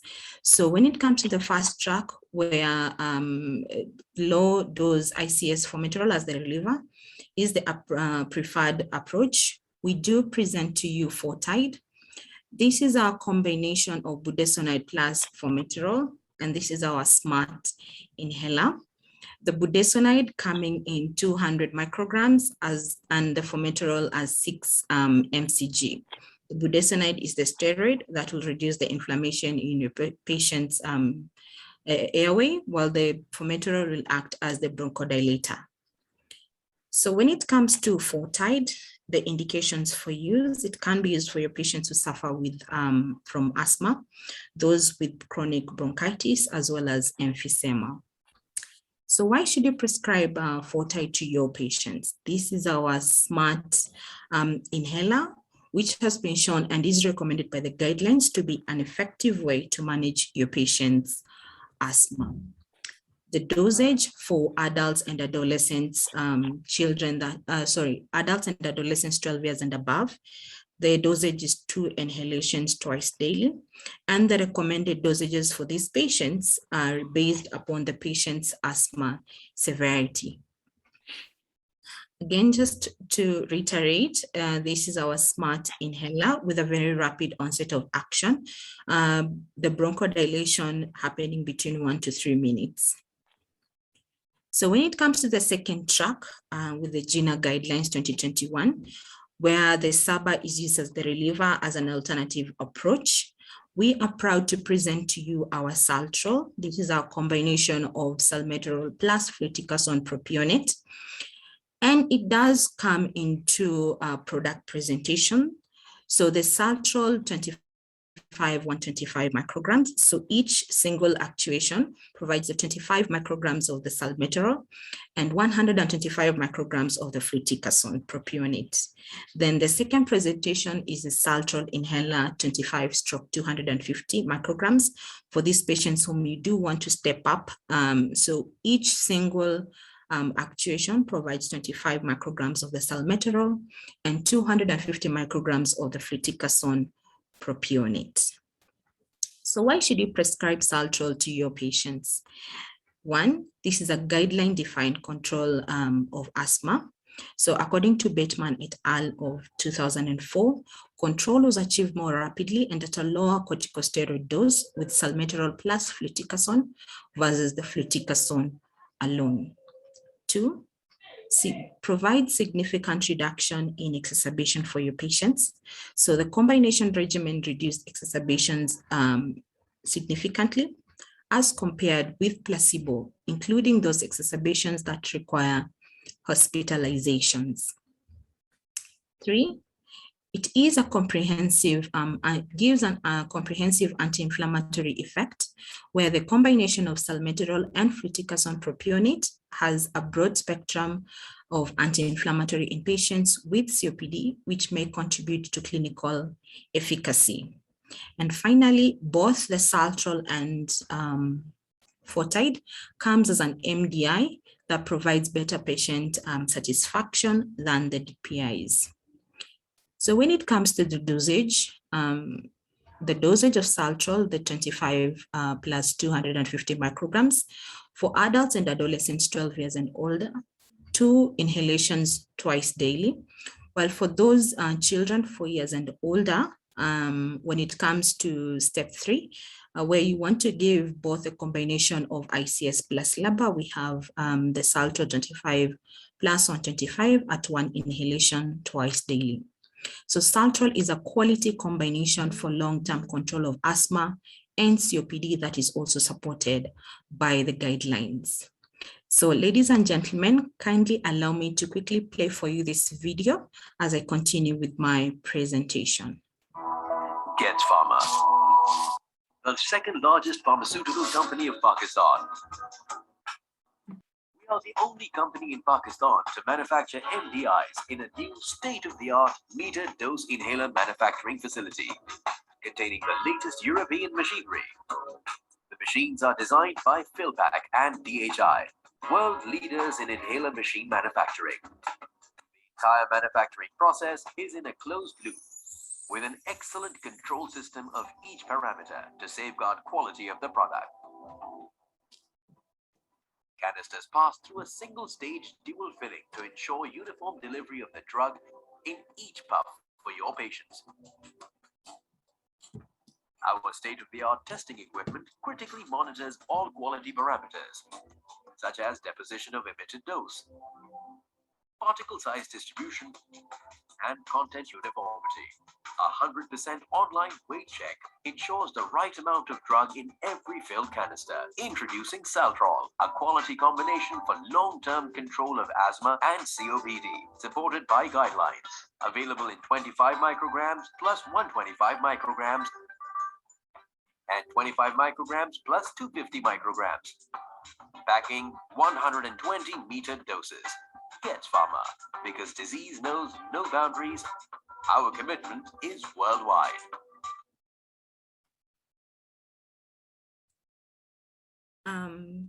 So here are our 2 inhalers in our asthma management basket, where we have the fortide, our budesonide plus formoterol combination. Then we also have the saltrol, our combination of the salmeterol plus fluticasone propionate. Now, apart from the inhaler, the 2 inhalers, we have other medications that do support patients with asthma. And the first one is our Montigate. This is our Montelicast brand. So when it comes to children that are 5 years and younger, according to the when it comes to the GINA guidelines, from step 2 as a controller option, you can use the leukotriene receptor antagonist. So we do have the Montigate that comes for patients, or rather for children from 6 months to 5 years. They can use our Montigate granules at 1 pack, and for 6 years to 14-year children, they can use the 5 mg chewable tablet as well. So this is an improved, it gives improved quality of life for the preschool and school children with asthma, as well as allergic rhinitis. The fact that it's given as a once daily dose, it is a convenient dosage with a cherry flavor for the children.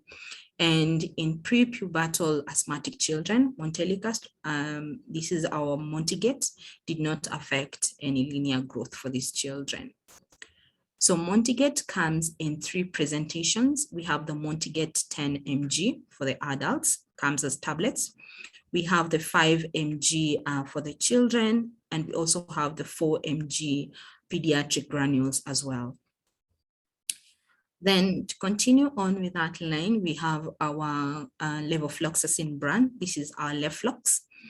Now, for those patients who may present to you with the respiratory tract infections, including the lower respiratory tract infections, Leflox has as a once daily dose has a favorable pharmacokinetic and pharmacodynamic features in patients with the respiratory tract infections. It has been shown also to exhibit a broad spectrum activity in the lower respiratory tract infections, where clinical success rates in the patients with the community acquired pneumonia, levofloxacin has been shown to have a 96% success rate compared to ceftriaxone or cefuroxime.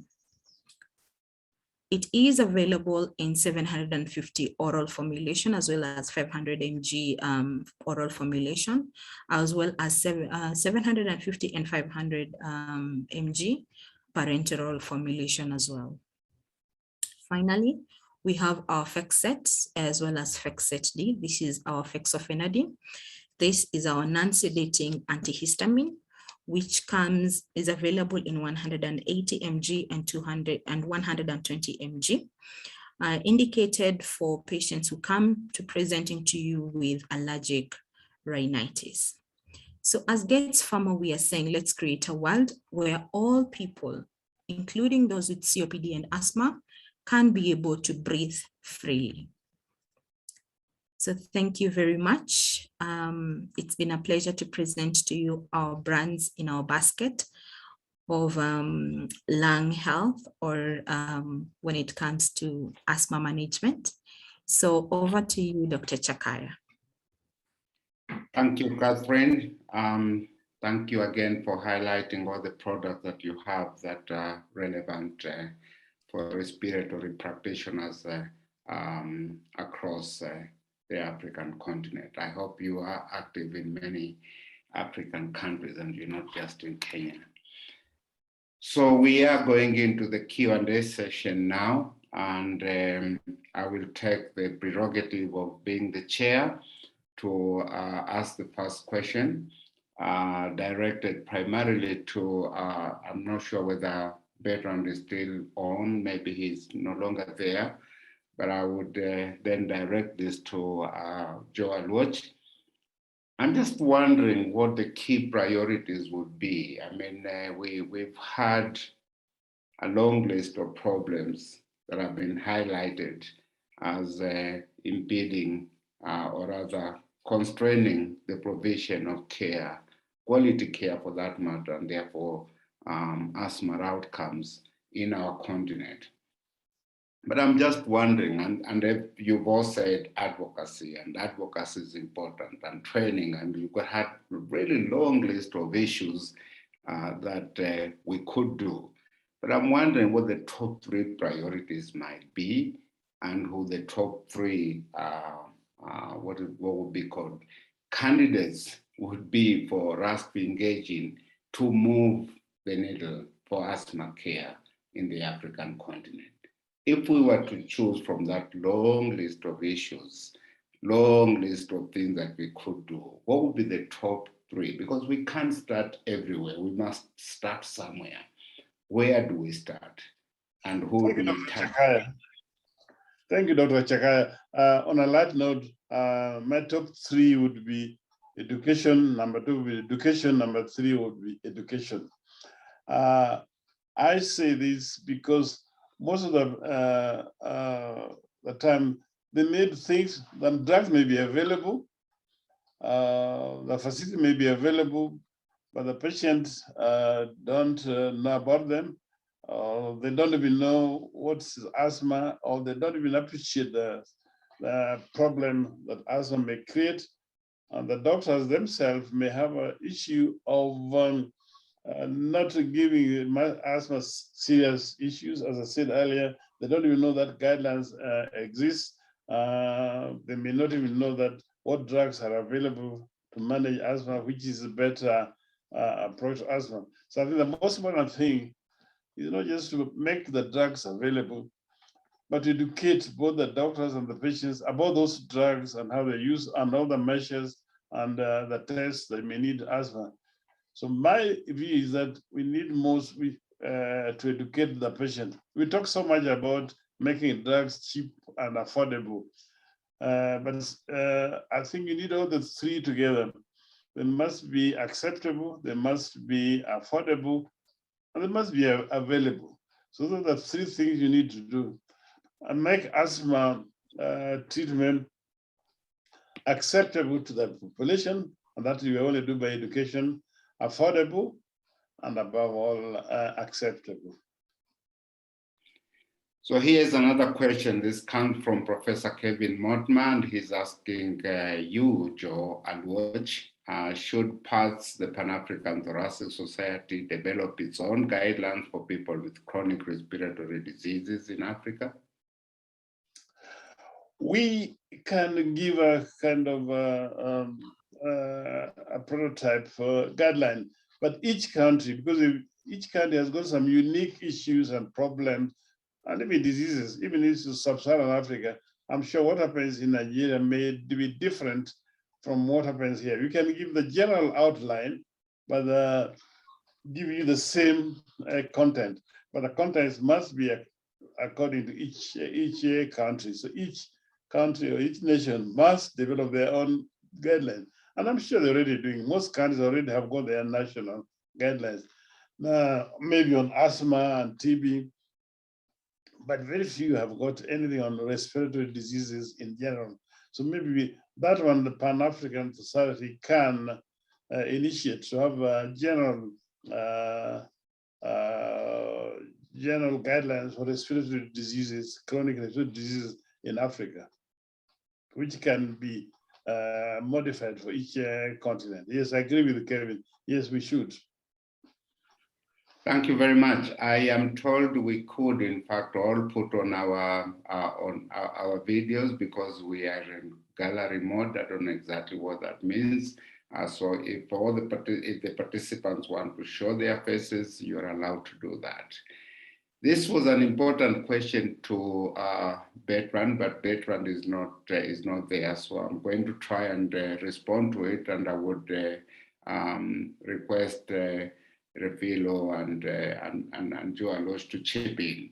Uju is asking, what do we need to provide to policymakers to prioritize asthma and other chronic respiratory diseases, considering that other non-communicable diseases may be getting better attention already? And I think my own view is that policymakers want to hear numbers. And unfortunately, for most of Africa, our numbers are still a little, especially here in Kenya, for example, when we are asked by policymakers how many people are seen in our asthma clinics, or rather in our healthcare system with asthma, we can provide more recent data. The data is up from Isaac, and it's very old, it's more than 20 years old. You can't really use that data to be able to say this is a problem. So we need to generate new data to be able to say to the healthcare system that this is the problem, this is the burden that is being seen now. The second thing I think is morbidity data and mortality data will be very, very important. And then finally, maybe the economic cost of untreated asthma. And we don't really have a lot of that data at this moment in time. Policymakers want to know how many children died of asthma last year. How many children will die of asthma if we don't do this or this year? So we need to do lots of work, including all the modeling studies, to be able to confront a policymaker to say, if you don't put in place this program, then so many children will miss school, or so many children will die, or so many children will do this or the other. And equally, you might want to do the same for adults. I think that's the kind of data that you want to present to policymakers to be able to understand this. And there's been a lot of visibility for, say, diabetes, for cancer, and especially cancer in my country, because lots of policymakers, members of parliament and ministers and what have you are dying of cancer. And so cancer has been put on the forefront there because people are looking at it and seeing death, and nobody wants to die. So they do something about it, or at least will make statements to want to do something about it. May I go to Joe and watch and then Refilo to say something about this particular Thank you, issue? Mr. Chairman. You've actually, Mr. Chairman, you already summarized what I said actually in my slides. So there's very little for me to add. You said it all. And I said clearly that respiratory societies will need to issue some statements regarding the mortality, the morbidity, and they have to do research and have sufficient information, give statistics, as you said clearly. And I think several slides I did say that and how they can impact, because they should have the specialty, and then also make their presence known by being in some of these important task force, the Ministry of Health, that draw guidelines and policies in the management of various diseases and prioritization. So I think it's just really more or less emphasizing a lot of issues that I've already raised in my presentation, but make yourself known that you are there and that you can contribute effectively to the improvement of the management or control of us in the country by information, knowledge, and where possible, by action. Thank you. Refilo, do you have any inputs? Thanks, Takaya. Well, I think part of the problem is with African governments is they're more interested in dealing with acute diseases. And I think the data is clear. By 2030, we'll have more chronic diseases than acute infections. I think generating more and more data is nice, but I think that we already have enough evidence. We have some burden of disease data. We already know where the problems lie.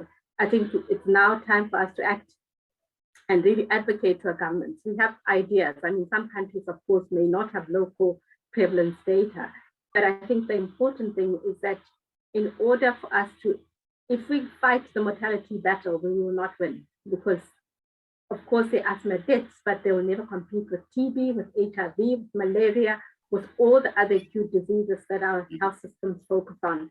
I think the one thing that we need to focus on is, of course, morbidity. You know, people are going to see that having severe asthma today is bad, but if in 10 years' time you cannot work, you're not a productive member of society, the impact is there.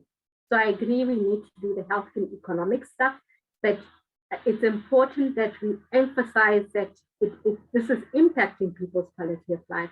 People are dying, yes, but not in huge numbers as in COVID and other acute things, but we pay the price further down the line. It won't be today, it will be in a few years' time. But I think our governments should start to understand that unless they tackle this, it's going to hit them like COVID hit them by being unprepared. And I think we just need to strengthen our case. We do have the data, it's just how we present it. And as a society, we should probably look at recommendations, as Gina has done, because we cannot propose guidelines to any government. But if people go with the recommendation from an African perspective, and I think we should also probably look at advocating with the African Parliament. We are saying we have Pan-African Thoracic Society, but we haven't engaged with that at all.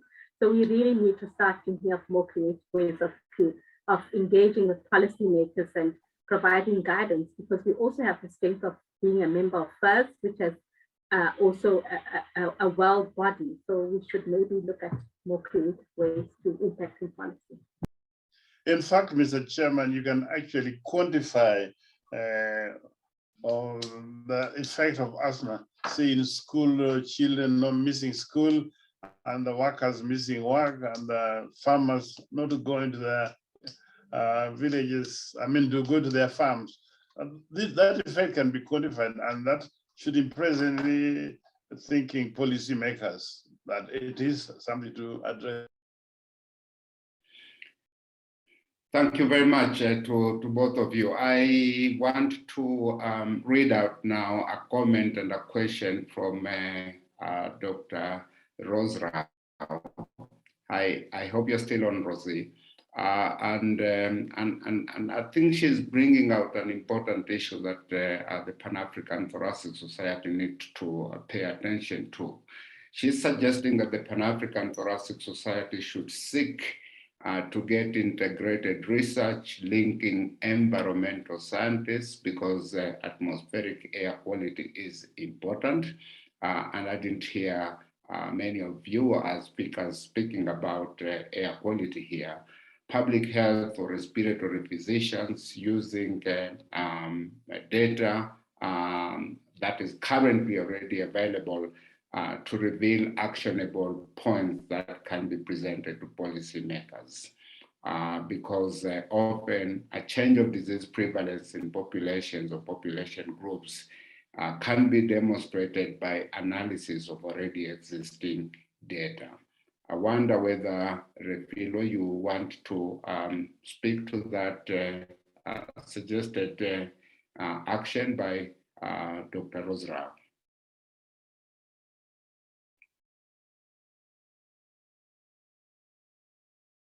You're muted. I'm muted, yes, sorry. I think I agree. And, you know, I think data speaks volumes, but I think I agree with the sentiments. I think we really need to do more. I think I agree with most of what you're saying. Unfortunately, we have not done that very well in the past, but obviously this is the way to go, that we really need to engage with policymakers in a different way and you know, provide the linkages from the data to the policymakers. I agree. I think I can't specifically with what you said, so I wholly agree with this as well. Thank you very much. Kevin is asking this question that I also think is important. Anti-inflammatory reliever therapies are recommended by GINA as the first step in their recommendations. What is the Pan-African Thoracic going to do about this to promote the use of ICS formoterol and to ensure that there's greater access to this combination therapy in our population? Any of you can answer this. Unfortunately, Bertrand is not in the room, so this is either you, Refile, or Joseph Alwozo, both of you. Let me just say, Mr. Chairman, just goes back to my first slide answer: education, education, education. Both the patient, you see, most of the patients over the years have been told, I've been made to believe that Ventolin, that is salbutamol, is the drug of choice whenever they got an attack on. And most of them use Ventolin forever and ever. And they've been kind of have some xenophobia about those ICS. And even doctors, a lot of them still have developed xenophobia. So I think we need to, most of all, to educate our own doctors. Okay, it's good to have them on guidelines, but they must have access to the eventual end users. So we need to educate ourselves and also our patients that what is important, best treatment. That is my contribution. Thank you, Refilo. I think, unfortunately, this also would, you know, take some kind of engagement. Probably it would be difficult at the Pan-African level, but, you know, with also the pharmaceutical companies, because if we keep having the blue pump, the problem will never be resolved. If patients could access a SABA with an inhaled steroid of whatever form, that would solve our blue pump issue. And until that is tackled, we unfortunately are going to be having this conversation in 10 years' time and having the same problems. And I think the other area which has been sadly, you know, not being handled as well is the issue of in the pediatric age group, the oral formulations. Why these are still continuously being made when we know that there's so many side effects from the use of these agents, and really finding solutions for patients to access the right drugs and not to be have access to these harmful drugs that are actually causing more morbidity and death because people find them easier to use. I think that's something we haven't tackled. We've been silent on the use of syrups. We've been silent on the use of not finding combination agents. And I think that's maybe where we need to go as a conversation, to find cheaper drugs that whatever it is, it involves an inhaled steroid. Yeah, thank you, Refilo. I think that responds to a question that was raised by Michael Kinuthia in the chat, where he was raising the issue of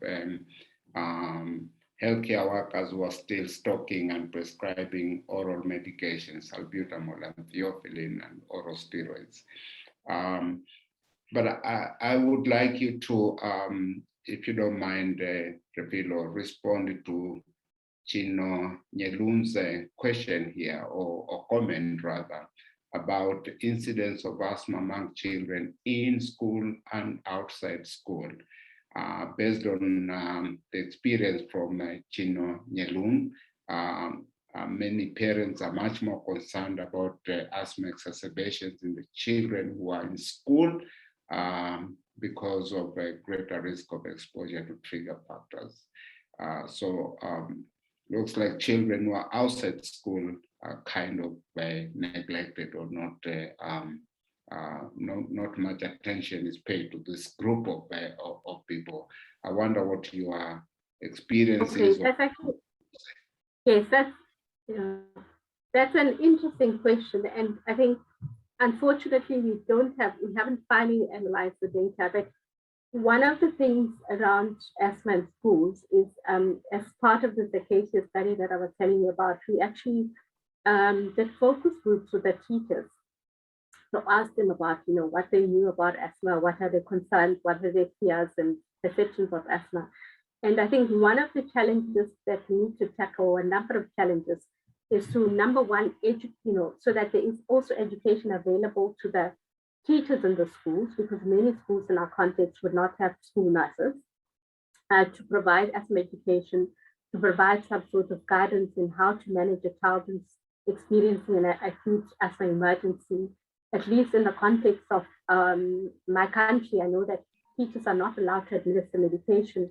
They need to have special permission, written permission from our parents' consent to administer drugs. So all these things, if you have a child who's in a school who is asthmatic, I think that loop needs to be closed. That in school needs to be informed, the child should have access to the bronchodilator, and someone other than the child should have been taught and given permission to administer the medication.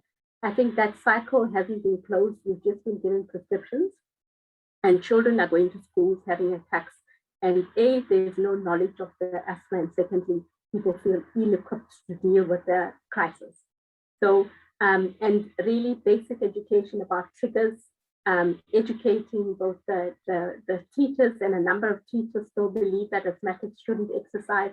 So all these sort of knowledge gaps should be addressed and closed, particularly at the school level. And I think this is where we can engage with, school educational bodies in our government, provide them with information leaflets, ask them to use this in, the asthma knowledge or asthma education materials as part of the, they have normally, I don't know about other contexts, we do have social sciences or just life sciences education, and just to include that into the curriculum so everybody is aware, the knowledge base increases, all these myths are busted about what asthma is, and that there's actually access to emergency care, and then the parents won't be worried to then send their child off to the school if they know that A, the school is equipped, B, the child is equipped, and there's knowledge around asthma itself. Wonderful. I will deal very quickly with Audrey's question. Audrey is asking a question of how we can follow up in a better way patients with asthma in the rural areas. The concern here is that in the rural areas, there are no specialists. And I think for me, it's important that we do not make asthma care a specialist issue. Care for asthma should be provided in primary care. It should be provided by everyone, including at the community level. And that's really the work that all of us should be doing, making sure that there is a package of care that's applicable and deliverable at the community level, in primary care and secondary care, so that those who are in specialists can be given the tough nuts that need to be cracked, people who really have difficult asthma to control. But we shouldn't make asthma care something that is done by a group of people who call themselves specialists, because if we do that, then the majority of people with asthma in Africa, in the African context, will not be receiving quality care that they should be receiving. So I don't think we should make it a specialist care issue, as it were. But there's an important, an interesting question here for you, Refilo, about whether in fact incidence or prevalence of asthma is stabilizing, but the severity of asthma is increasing. Thanks, Shakaya. Well, I think from the data, at least from South Africa, I don't know about other countries because I haven't seen any data from the other GAN sites. At least from the locally available South African data, as I've pointed out, it seems that we're getting more severe symptoms, and unfortunately not getting many children accessing a diagnosis. So that is the unfortunate reality. And as I've said before, the morbidity is severe, and we need to point that out. Yeah. Would you say, Refila, that it is maybe the healthcare workers' recognition or appreciation of asthma and the reporting that may be increasing more than the disease itself? Joe, remember the data that I presented was basically from information from the children themselves. It's not a physician-based data. So it gives the picture of what in the population is happening, because it's not, the source is actually the individuals themselves saying, yes, I have been told I have asthma, yes, I've been to a doctor, or no, I have not been ever told that I have asthma and I haven't been to a clinic and given the label. So that's the data that I was presenting. What the impression you get if you speak to people in the private practice is they'll tell you there's more and more people asthmatics, that when you actually ask people, they don't get the label, they get the treatment, but not the label, which is sort of similar to what the Kenyan study pointed out.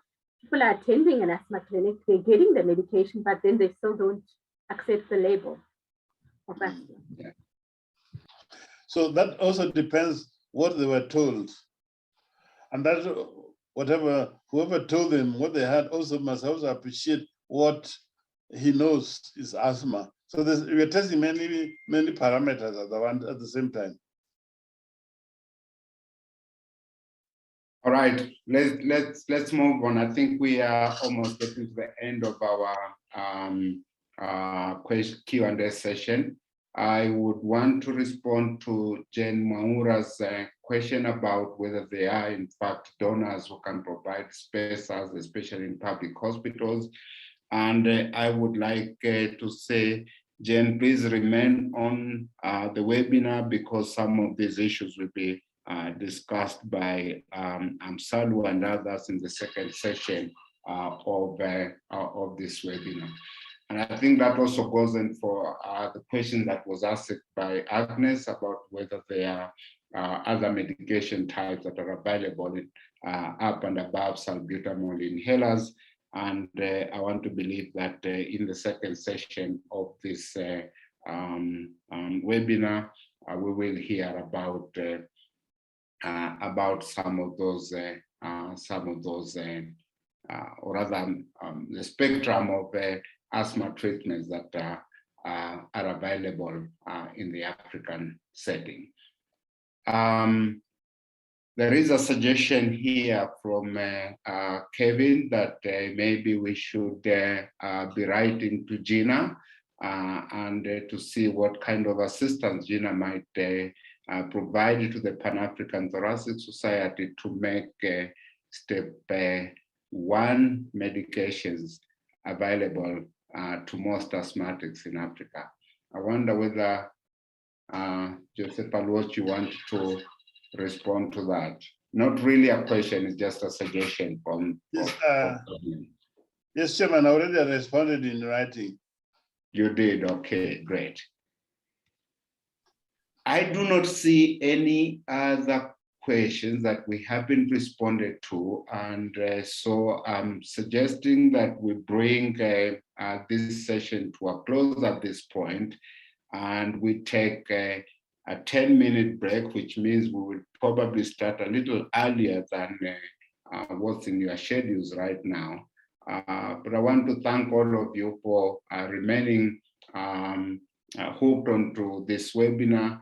We hope this webinar so far has been useful to you, that you have learned. We have been told about the prevalence of asthma in the African context. We've been told about the risk factors for asthma. We've been told about the myriad of problems that affect us delivery of asthma care in the African setting, but there are also possible solutions, and I want us to lean on those solutions and try and push forward with those solutions. Very important, we've been reminded repeatedly that data is important, and I think for me, we need to try and start looking at morbidity data, what that means to people who have asthma, the economic cost of uncontrolled asthma, because those are some of the things that we may be able to use to influence policies around asthma care in this country. We need to make sure that guidelines are developed and are developed appropriately to reflect treatments that have been found to be efficacious. Once we develop those guidelines, of course, we have to disseminate them and make sure that they get to be used. I think it's really, really important to develop a portfolio of research and network African researchers to be able to generate data that is needed for policy formulation in the African setting. So 10-minute break, please come back so that you can hear the next set of presentations from eminent sons and of Africa. Unfortunately, I think in the next session there will be no female presenter, but that's not an issue for now. We will try and become a little more gender balanced as we go forward. Thank you very much. There will be one, Mr. Chairman. Oh, I'm so sorry, Uju. I'm so sorry. I remember the last time I checked. I'm very, very sorry. Okay, so anyway, please come back for the next session. Very interesting topics there for all of us to listen to. Thank you very much.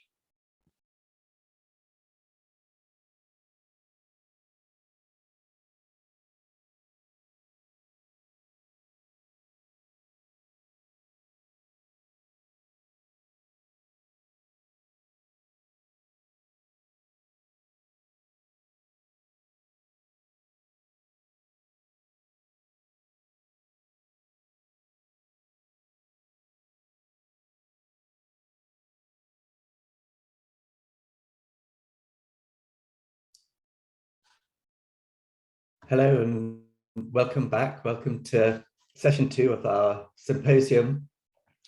I'm Kevin Mortimer. I'm a professor of respiratory medicine at the Liverpool School of Tropical Medicine in the UK, and I'm delighted to have been invited to chair this second half.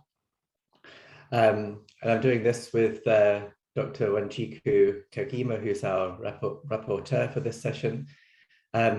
Our first speaker is Bruce Karenga, who will be known to many of you. He's a chief research scientist and the director of the Makerere University Lung Institute. He's also a senior lecturer at the Department of Medicine there. He has an extensive experience clinically and from a research perspective, both in his home country of Uganda, but also internationally. And we look forward to hearing what you have to talk to us about, Bruce, about the knowledge, attitudes and practices towards asthma in Africa. Over to you. Thank you. Thank you, Kevin, for the introduction. I will share my slides. I hope they are seen now. Yeah, perfect. I want to put them in presentation mode and see. Okay. So good afternoon, everyone. I hope some people are not still in the morning. So I'm going to talk about knowledge, attitudes, and practices of asthma in Africa. And my first slide is the definition of asthma, but I think that has been discussed where I will consider this subject of asthma knowledge. So we know that for all diseases and asthma as well, that adequate knowledge and a positive attitude are important if a disease is going to be optimally managed, and more so for chronic diseases. Knowledge is also important in dispelling misconceptions, which we know have a negative impact on any disease. Now, for asthma is a disease that has very many misconceptions, and the World Asthma Day for this year, which took place in May, actually was dedicated to uncovering asthma misconceptions. So I'm happy that in this webinar, we have created this space to discuss asthma knowledge. Now, when we talk about knowledge, attitudes, and practices, the cornerstone is the knowledge. And the knowledge is the one which will drive the attitudes and the practices, and the knowledge is the one which is going to reduce the misconceptions. But when we talk about asthma, what do we want our patients to know? Maybe just also to make sure that here I'm going to talk about asthma as it relates to patients and their caregivers, not a knowledge of the health workers. Now, when we talk about asthma or any other disease in general, we want our patients to understand the causes of the disease, which symptoms indicate that the disease is present, but also to understand how the disease is managed. Now, there is no gold standard for assessing asthma knowledge. Now, a systematic review has been conducted in 2018 by Katie Lucy et al. And if you look at this systematic review, they actually found 37 different instruments for measuring asthma knowledge. However, although there are many instruments, I will just use one which is commonly cited just to show when we are assessing knowledge of asthma patients, what are the domains? Not that this is the best, but the one which is most cited. And this is the Newcastle Asthma Knowledge Questionnaire, which was created in 1990. This tool has got 31 questions. Of course, most of them, not some of them, may not be so close to the African context, but I will just go through them so we can get an idea what we are talking about. So the 31 questions here on this slide, I show the first 16 questions. But the first one is, for example, talking about the symptoms of asthma.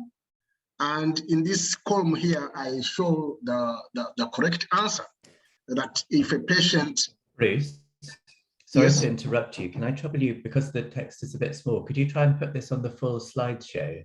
And now we can see your slides okay, but currently we've got, it might be slightly clearer if you can.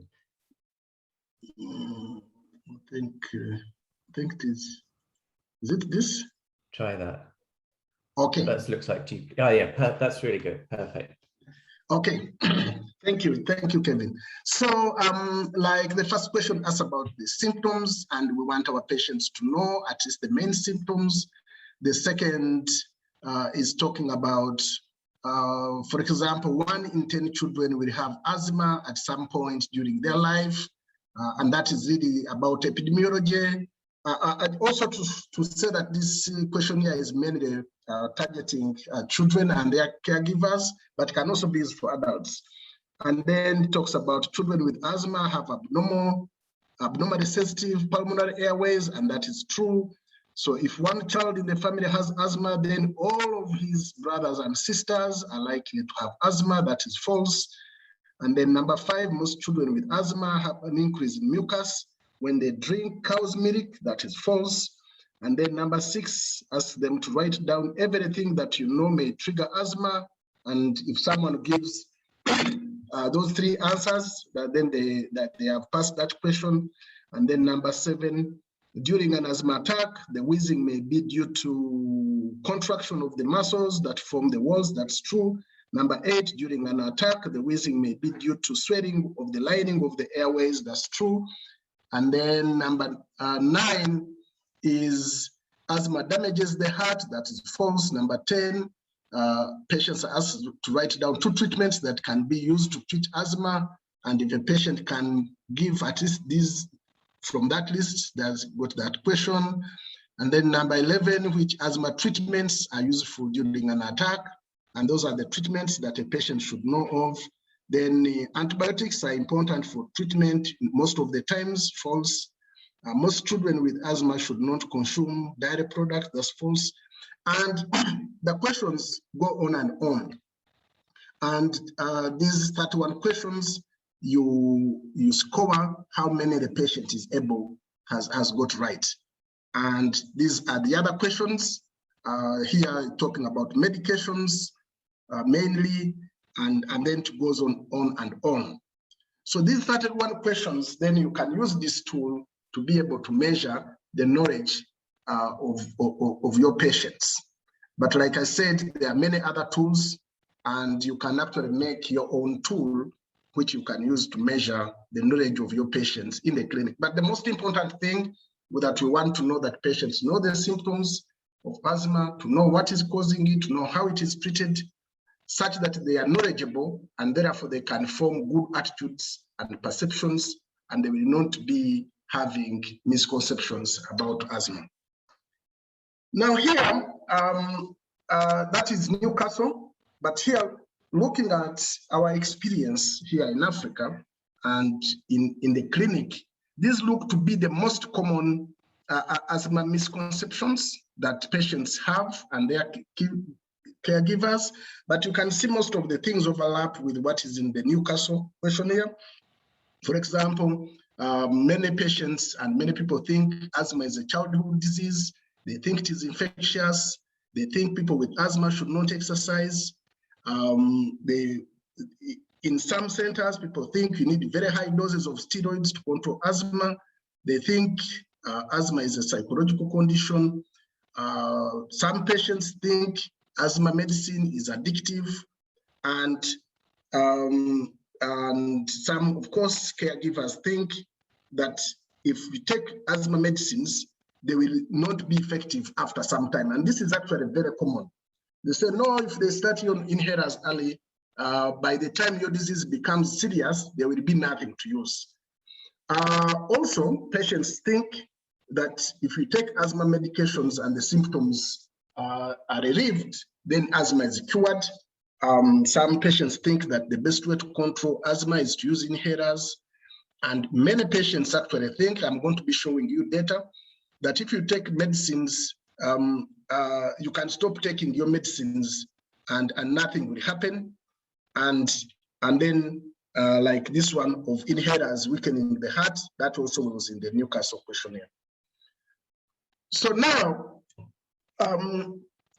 we have seen what our patients should know. And we know that this knowledge is important in driving the practices and the attitudes. So this study done in India and published in the European Respiratory Journal tried to address this. And if you look at this figure, you can see that the red is people who have inadequate knowledge, and the gray, the white sort of, is people who have adequate knowledge. And here you can see the attitude. So down here, they give you the different attitudes. For example, got worried when the doctor informed me about my asthma diagnosis. You can see that this kind of worry is more common in people who have inadequate knowledge, and that's the red bar, and it is significant. Okay. The next one is I feel embarrassed to take medicines in front of others. You can see that it's slightly also more important, more prevalent in people who have inadequate knowledge, but it's not significant. Then the other one is I got worried when others come to know about my asthma. That is also more common with people who have inadequate knowledge. And then this one is feeling confident to take my medicine regularly. You can see people who have inadequate knowledge are more likely to, people who have adequate knowledge are likely to feel confident taking their medications regularly. And that's an attitude. So I can lead a normal life despite my asthma. That is also more common in people who have adequate knowledge. So when you go to practices, you can see it is the practices are listed here. I take asthma medications regularly as prescribed by my doctor. Green is for people who have adequate knowledge, and you can see that is more prevalent in people who have adequate knowledge and is significant. And then the others as shown. So from this slide, I try to show that actually it's important that we give our patients, we educate our patients, because then we have to influence their attitudes and practices and perceptions. Now, here I want also to show the audience that if people have more knowledge, if they're educated, they are more likely to have better outcomes of their asthma treatment. So in this study, I think this study was done in Vietnam and published in 2018, and is looking at the educating patients and assessing self-management. You can see that patients who have poor self-management, they have a lower score on this questionnaire here, less than 50. And then people who have adequate and a good score on the self-management questionnaire, you can see the ACT scores differ, and these differences are significant. Now, the other question, of course, which comes to mind is, if we educate patients, are we really going to be able to impact their outcome? Does education work? So again, this paper here conducted in Korea and published in the Journal of Clinical Science in 2010. These researchers performed what I really found to be a very good study, and I will take some little time to go through it. You can see they have the measurements here. Sorry about the abbreviations. This is peak flow. This is a questionnaire to measure daily symptoms. This is a questionnaire to measure use of the inhaler technique. This is the knowledge questionnaire, like we've been discussing, and this one measures quality of life. And they educated the patients, either individually or as a team, and they measured after education and second time. And then this is before and 2 times after. The interval between these two measurements, this is 4 weeks, this is 8 weeks. And this is what they found. You can see, these are small changes, but I really like this. You can see that the peak flow improved from baseline given after the education, and that was significant. The symptoms score, you can see the symptoms reduced in these patients after the education, and that was significant. The inhaler technique increased significantly, okay? Knowledge, unfortunately, did not increase in this study, and the quality of life also increased. So here, what I'm showing that it is really critical that we educate our patients if we really are going to get good outcomes from them. Now, let's look at the issue of asthma knowledge and practice in Africa. I'm going to use a couple of examples, but in summary, what I have found is that the knowledge and attitude studies in Africa are very few. However, the few available studies indicate that asthma knowledge is very poor among African patients, and this probably could be contributing to the high rates of adverse asthma outcomes that we see on the continent. In this study from Kenya, Justus looked at 106 caregivers, and you can see only 70% had the most basic knowledge, 64% believed inhalers for people who are very sick, and 31% felt that preventer medications are necessary to treat asthma. Now, crossing over to Tanzania, I'm going to remain within East Africa, but I found other studies in other parts of Africa, in Nigeria. Actually, I think also has a paper there, but I will concentrate on the data from East Africa. Now, going to Tanzania, MESAC conducted a very nice study, 610 children in rural areas, 619 in urban areas, and compared the knowledge. And this is knowledge of triggers. First of all, forgetting about, I think Bagamoyo is rural and Irara is the urban. I hope I'm right. You can see these dismal rates here. Okay, people knowing that about the triggers, 10%, 4%, 0.6%, the knowledge was very low. However, you can see that the urban children performed better than the rural children. Now, again, MESAC also looked at perceptions, like these fears, fear playing, fearing getting together, fearing sleeping in the same room. You can see very high rates now, 27% fear sleeping in the same room, okay, with people who have asthma, fear eating together. And it really shows that, again, the rural children had most of these bad perceptions than the urban children. So going to the Acacia study, I think this Refiro talked about this, and there are PIs in this study here. The Acacia study, which is conducted in these countries, including Uganda, they looked at 442 children, 12 to 14 years, and they find very, very scaring findings. 72% of the children who had asthma had never been diagnosed. And those ones who had asthma scored only 5, got only 5 out of the 14 knowledge questions, 5, and that is below 50%. And up to 40% of these children incorrectly thought that you can get addicted to asthma inhalers. So coming down here to Uganda, in our Uganda registry for asthma and COPD, we included questions on misconceptions. This registry, when we closed it, had 449 asthma patients, 28% male, 32% were controlled at baseline, and after 2 years, we registered mortality in 17 patients, which was 27.3 deaths per 1,000 person years of observation.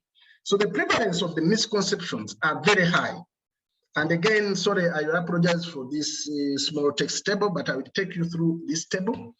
These are the misconceptions we looked at, and we compared between male and female. We compared between controlled patients and uncontrolled patients. We also compared the rates of these misconceptions in people who died and people who survived. As you can see, first of all, forgetting about the outcomes, that the rates of these misconceptions are very high. For example, asthma medication is addictive, 21% higher in females. Medicines becoming less effective when you use them for a long time. You can see, again, 21.9, 28. When I feel fine, I have no symptoms because my asthma has gone away, up to 40% higher in females. Nebulizers are the best way to treat asthma. You can see 41%, 47%. belief. I can stop taking my medications when I feel good and don't have any symptoms or problems. You can see this, people stopping medications. And this is the source of the bad asthma attacks that we receive in the emergency rooms. Up to 58% could go up to 59% in females. I can stop my medications when I feel good and don't have any symptoms. I think that is kind of repeated. If my child has asthma, or he also should not be allowed to play with other kids, that was a bit low. And asthma inhalers weaken the heart, 15 to 16%. Now, going back to look at the impact of these misconceptions, here, of course, this is a simple comparison using prevalence ratios, but you can see that people who believe that asthma medication is addictive, if you look at the mortality in those people was 41.2% in that group, and 24 in the people who don't have that misconception, and the prevalence ratio of 1.6 with a trend towards significance. Surprisingly, people who believed that nebulizers are the best way to treat asthma, it looks like those people had lower mortality, and that was significant. But like I said, this is a simple comparisons. And asthma control, asthma inhalers weaken the heart, that difference was also significant. So in this slide, also looking at showing you that the knowledge is low according to the examples given, and you can see the outcome of this low knowledge is a high rate of misconceptions, which may drive adverse outcomes in the patients. So in conclusion, this is what I conclude from looking at asthma knowledge and practices in Africa. I think that asthma knowledge is critical in shaping perceptions, and I've showed you that data, attitudes, and practices according to available research. Asthma education raises knowledge according to the study that I showed you, where people were educated and measured real outcomes, including peak flow. Knowledge improves attitudes and perceptions, and I also conclude that the level of asthma knowledge is low in Africa, probably related to asthma adverse outcomes, and asthma misconceptions, which stem from wrong knowledge, is high. There are high rates of these misconceptions, and this is probably can explain the high rates of adverse outcomes, of course, in addition to other challenges like unavailability of medications, poor diagnostics. Recommendations. Looking at the literature on asthma knowledge, I would recommend that as health workers, we should strive always to save a little bit of time to educate our patients, in addition to write for them the prescription, because you can see that when they don't have the knowledge, they are unlikely to benefit from your good prescriptions. I also think that governments and other partners should prioritize patient education programs, not only for asthma, but also others. And lastly, I think we need to conduct more research on asthma knowledge and its impact, and come up with models on how we can increase the knowledge of our patients. Thank you very much. Thank you very much indeed, Bruce, for that fabulous talk. Just a reminder to everyone to please put in any questions that jump to mind as you hear this afternoon's talks, and we'll go through those at the end. So now it's my pleasure to introduce Uju Uzo, who also will be known to many of you. Of course, she is our editor-in-chief for the Journal of the Pan-African Thoracic Society and co-director of the PATS-MECOR program. She's a pulmonologist and senior lecturer at the College of Medicine at the University of Lagos in Nigeria. She has an extensive career of research, clinically orientated research relevant to this talk. So Uju, over to you, please, to talk about diagnostic tests and asthma control and the challenges this represents in Africa. Thank you. Thank you very much, Kevin, for this opportunity. And thank you, Sue, for inviting me for this talk. I'll be speaking about diagnostic tests in asthma, a continuing challenge in Africa. However, before I start, I would like to say that perhaps looking at the challenge of diagnostic tests alone may be limiting, and we should be looking at the challenge of asthma diagnosis in general. So I will start my overview. I will take the approach of discuss the asthma diagnostic pathway, talk about underdiagnosis of asthma in Africa, and then the challenges, what are the opportunities, and then I'll propose a way forward. In the asthma diagnostic pathway, we know that to make a diagnosis of asthma, you want relevant clinical history, and then to be able to demonstrate either reversible airflow obstruction, airway inflammation, or airway hyperresponsiveness.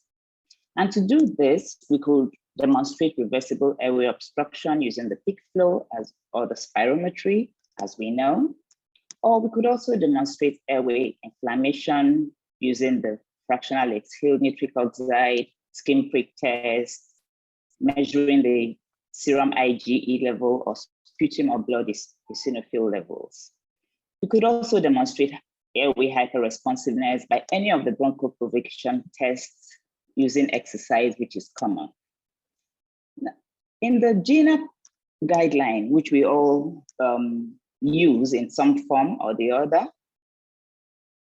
GINA prioritizes demonstrating reversible airflow limitation in the pathway to diagnosing asthma. And this is important because it means that if what we are teaching, the message that we have is, if you have a patient who has a compatible history, then perhaps you need to demonstrate reversible airflow limitation using either spirometry or the peak flow. In the role of demonstrating airway reversibility is really to increase the confidence in asthma diagnosis, such that when you make a diagnosis of asthma, you're really confident that your patient actually does have asthma. And this is important because the rate of underdiagnosis in Africa is a challenge. If we look at this data from Nigeria, we see that among patients in Lagos who had probable asthma, only about a quarter of them actually have a physician diagnosis. The same applies to the data in South Africa, as shared by Refugio earlier. And we see here that despite the years between 2002 and 2017, the rate of underdiagnosis in South Africa did not change. Only about half of the children in the ISAAC study were diagnosed in 2002, and in the study in 2017, still about 50% of the children were diagnosed who had symptoms of asthma. So it means that underdiagnosis remains a challenge in Africa. In other parts of the world, they talk about overdiagnosis, but I think for us in Africa, we should be focusing on underdiagnosis. And what are the challenges with diagnosis of asthma? One important challenge that is global and universal is the variability in asthma symptoms. Clinicians have shown in this qualitative study done in the UK that the variability in symptoms of asthma is a challenge in making a diagnosis. When a patient comes asymptomatic, then it may be challenging, the test may be normal. Aside from that, the test may also vary based on the timing of the test. We know that there's some diurnal variation regarding the test, as well as if the patient has taken medication or not, when performing diagnostic tests for asthma. So it kind of shows that there's no particular gold standard in testing, in diagnosing asthma, to say at any point in time, if I perform this test for the asthma patient, I'm able to make a diagnosis. So that's a challenge. And we need to keep that in mind when we are proposing diagnostic tests that could be used in making a diagnosis of asthma. Talking about diagnostic tests, and we know that the GINA pathway says compatible symptoms then demonstrate variable airway obstruction. What is the access to this test in Africa? In this very nice systematic review that was conducted and published in 2019, they looked at studies across Africa that had looked at access to peak flow and spirometry. And we can see here that in Uganda, the access to peak flow was just 6.7%, and in Nigeria, it was 38%. And then we can see the numbers in Ghana and in South Africa. Let's compare these to spirometry access in Uganda and in Nigeria. In Uganda, access to spirometry is much higher, and access to spirometry in Nigeria is about a third of all to the clinicians that were surveyed in these studies. Again, the study in Uganda also showed that spirometry is unaffordable. It costs nearly a month's wage to perform spirometry, which we know that in Africa, less than 2% of over 60% of the population in Nigeria in particular live below the minimum wage, which is about $1 a day. Therefore, spending a month's wage on just one test is definitely unaffordable. Should we be thinking of something else in Africa? Now, let's look at, this is a more recent study conducted amongst participants at the PATS-MIPOR program. And they were asked about availability of spirometry in their hospital settings. We can see here that the available is about 70%, regularly available is still about 70%. You may think perhaps that's not bad, but again, we need to think who are the participants in this study. These are people who are attending a research program, likely to be working in tertiary hospitals, likely to be the educated, enthusiastic members of clinicians. So these do not represent the general access that patients have or clinicians have to spirometry. This is similar to a study we conducted in Nigeria in 2014, where we also had about 70% access to spirometry, but 98% of them were actually in tertiary hospitals. It means that even the access to spirometry in Africa is domiciled at tertiary care hospitals, where we know that only a fraction of asthma patients access care. Most asthma patients globally access care in primary and secondary care hospitals, as it should be, which means that there's no access to spirometry at those practices. Access and use are two different things. In this study, participants were asked, do you use spirometry to perform in your asthma diagnostic pathway? And about a third used both spirometry and peak flow in these two studies. This means that, again, this was a mix. These studies comprised of mixed population, general practitioners, pulmonologists, and we were not able to disaggregate who really said they had access to these, to spirometry or the peak flow. What about access to other medicines that we talked about that could demonstrate airway inflammation and other tests? If you look at this study here that was conducted in Nigeria amongst the participants at the Nigerian Thoracic Society conference, again, we see that about 30% have access to spirometry and about 86% had access to peak flow. Only 17% had full pulmonary function testing, and of course, the bronchial challenge test, 0. So besides not having access to spirometry, other tests that demonstrate airway inflammation, bronchial hyperresponsiveness are also not available.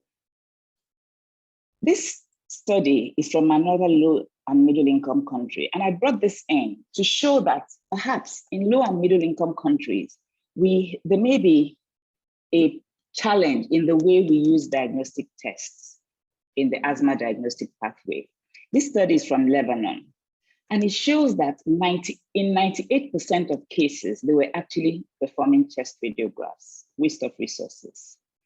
Spirometry was used in less than half of the situations, and the peak flow was only used in 6% of the diagnostic pathways. It means there's something wrong. Perhaps we are looking for the wrong things. We are not harnessing what is available to us. Peak flow is only used in 6% of the situation and X-rays in 98% of the situation. So I ask, what then is the problem in low and middle income countries? Are we chasing the moon and forgetting the stars? Yes, it's good to chase the moon and perhaps you hit the stars. However, you need to own the stars, and then perhaps the moon will be closer to you, and then you could be able to achieve that.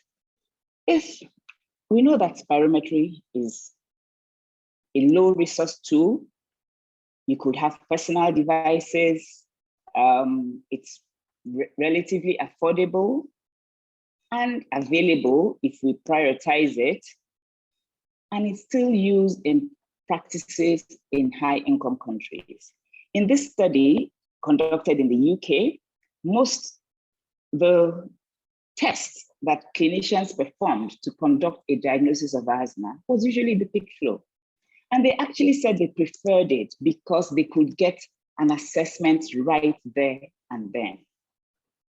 If we have been able to push for all diabetic patients, nearly all, to own a glucometer, there's no reason why we cannot push for every asthma patient to own a peak flow meter.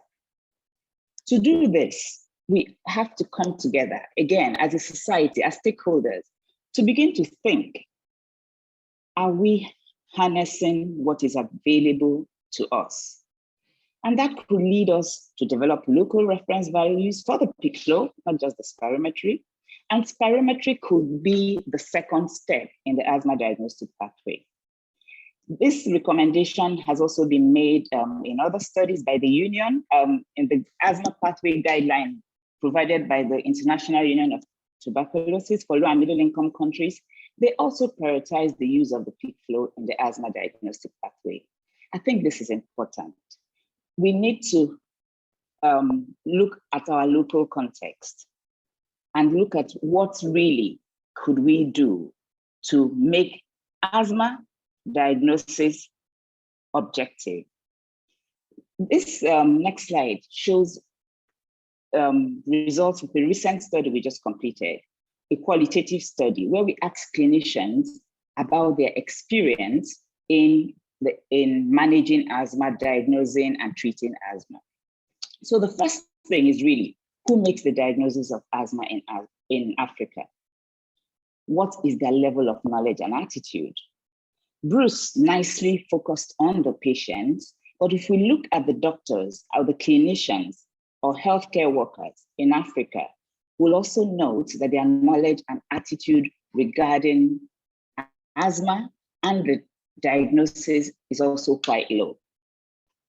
In this, in the study we just completed, clinicians experience patients resisting the diagnosis of asthma. And I'm sure many of us would have had this experience where patients don't accept the diagnosis of asthma for many reasons. And as clinicians, often we may feel intimidated, want to please our patients, so we don't even call it asthma. So from the study shared in Uganda, where over 70% of the school children who had asthma were not diagnosed, perhaps some of them may be on asthma treatment. And this is because the clinician failed to call it asthma. They can call it asthmatic cough, very mild asthma, asthmatic bronchitis, something, allergic cough, but restrained from calling it what it really is. And I think that's a problem. This participant in the study said, when you tell them this is likely asthma, they say, no, God forbid, it is not me. I can't have asthma. My enemy has asthma. It is not me. Nigerians are very spiritual people. There's a big clash between spirituality and medical care. And this is the experience of clinicians in diagnosing asthma. The second point is, what then is the value of diagnostic testing? What is the value clinicians place on it in the asthma diagnostic pathway? We've said that asthma diagnosis is intermittent and that the symptoms are intermittent.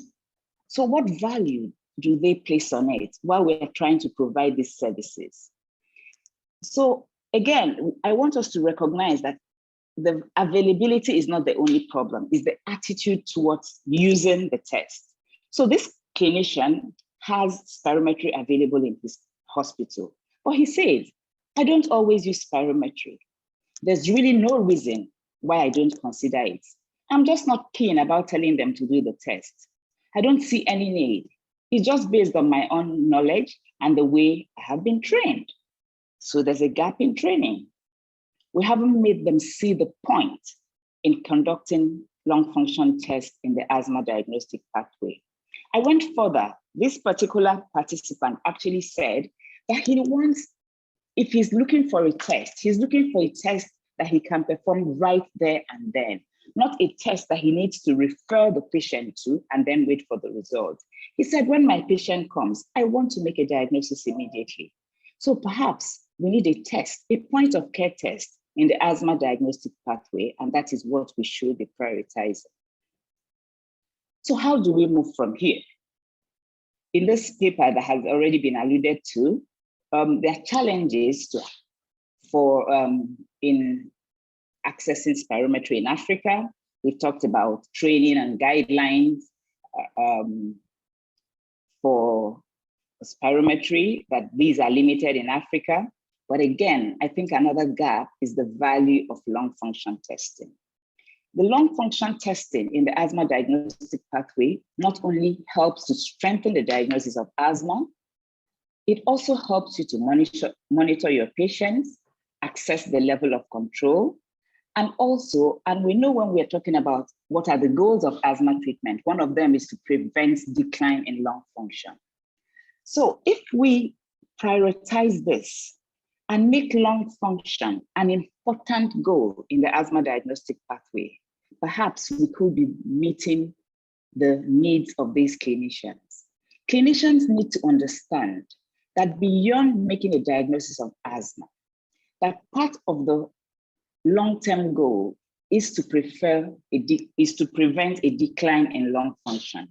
And this can only be achieved by monitoring. We know that, again, that access to spirometry is limited, as well as the technical support in Africa. We have limited human resource to perform the test. I've shown you that the cost of spirometry is high and relatively unaffordable. And then comes COVID-19 pandemic, and then there are guidelines now to limit spirometry testing, which again, now also further limits the arsenals we have for diagnostic testing. Perhaps a tool that patients can use independently that could help to reduce transmission may be what we should be targeting at this time. So what are the efforts that have been made to mitigate the access to spirometry? We know about PATS training and PATS maker training, and there are other local trainings. Ayuk in Nigeria is conducting spirometry training in Nigeria, and she has nicely published this paper sharing experience and the impact of the training that they've conducted in Nigeria recently. So what is the way forward? I think education is important.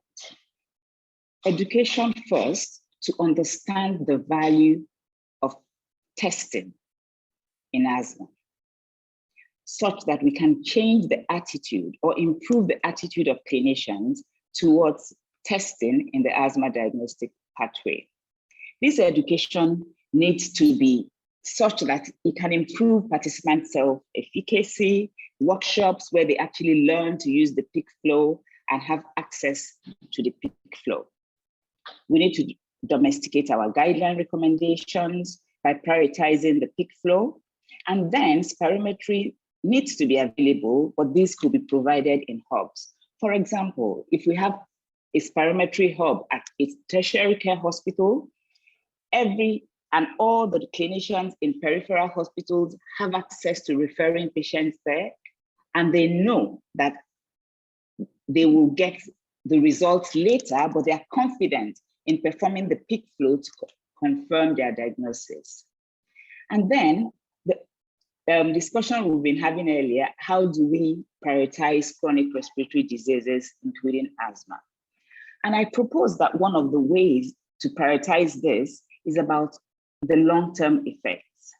If we equipose this with hypertension, for example, patients take antihypertensives daily, despite the fact that they're asymptomatic. Also, they take it motivated that they are preventing long-term outcome of a stroke, a heart attack, and so on. If we provide this data to the policymakers, that we are also preventing lung function decline, which we know is a major determinant of all-cause mortality, perhaps we could have a message to that could drive the need to provide diagnostic tests, message to prioritize asthma medications, and we could increase the investment in chronic respiratory diseases. I have data we have from a clinic that is yet to be published, where we have COPD patients. We looked at about 100 patients who have a spirometry-defined COPD and looked at their risk factors. Only about 25% of them were smokers, either current or former smokers, and 40%, the risk identified was a history of asthma. It means that asthma today leads to COPD tomorrow. And perhaps that should be the message we have as we communicate the reason for investment in chronic respiratory disease and in asthma care. So in concluding, I want to say that asthma diagnosis remains a challenge in Africa. There's limited access to diagnostic tests. Yes, spirometry, there's limited access. But I think the attitude and the social factors that determine asthma diagnosis, both in the patient the patient factors as well as the clinician factors, play an important role. There's low utilization of the cost-effective peak flow meter in Africa compared to high-resource countries who also have access to spirometry and still use the peak flow as the first-line test. There's need for us as stakeholders to have uniform messaging. Perhaps PACS has a role to play in this regard. As we create access to spirometry, we also need to think of innovative ways of creating this access, not just in the conventional way of providing access to clinicians, because even those who have it may not be using it. Thinking of innovative ways that every clinician can have access to spirometry when needed. And we need to highlight the value of lung function testing in asthma treatment, in asthma management, and in care of chronic respiratory diseases. With that, I would say thank you. Thank you very much, Uju. Uju, that was a fabulous talk. And very nicely highlighted the challenges in trying to pin down a diagnosis of asthma in challenging circumstances where access to some of what people in high-income countries like the one I work in kind of take for granted. So moving from one challenge to another, now I'd like to introduce Amsalu Benegdi, who's a associate professor and consultant pulmonologist at the College of Health Sciences at Addis Ababa University in Ethiopia. He's also director of research at the Division of Pulmonary and Critical Care Medicine at Addis Ababa University. He founded and was the president of the Ethiopian Thoracic Society, and he's an executive member of PATS. And he's going to talk us through guidelines and guidance for the management of asthma in Africa. Over to you, Amsalu. Thank you. Thank you, Kevin, for your kind introduction. Good afternoon, everyone. I'm going to talk about guideline for asthma and guiding in management of asthma in Africa. Probably this is one of the tough topics to discuss. So this is the outline of my presentation. I will go over some introductory remarks and then highlight overview of asthma guidelines and then how asthma guidelines evolves, and then evidence supporting asthma guidelines and the lack of asthma guideline in low and middle income countries, and finally summary. So as you already mentioned earlier, asthma is one of the most common chronic disease, affects more than 339 million worldwide, and all age, all ethnic groups are involved. And then asthma prevalence is said to be 10 to 20% in adults. So this increase in asthma incidence and prevalence is said to be in low and middle income countries like Africa. So as Africans, we should have to really work and then improve asthma care and quality. So one of the most important tools is guidelines, and then base our management on guidelines. So what is the goal of asthma guideline in general? So the goal is to provide evidence-based management recommendations for healthcare workers as well as also for the patient. It also improves quality of patient care and clinical efficacy for providers, and also foster shared decision-making among primary care providers, specialists, and also patients.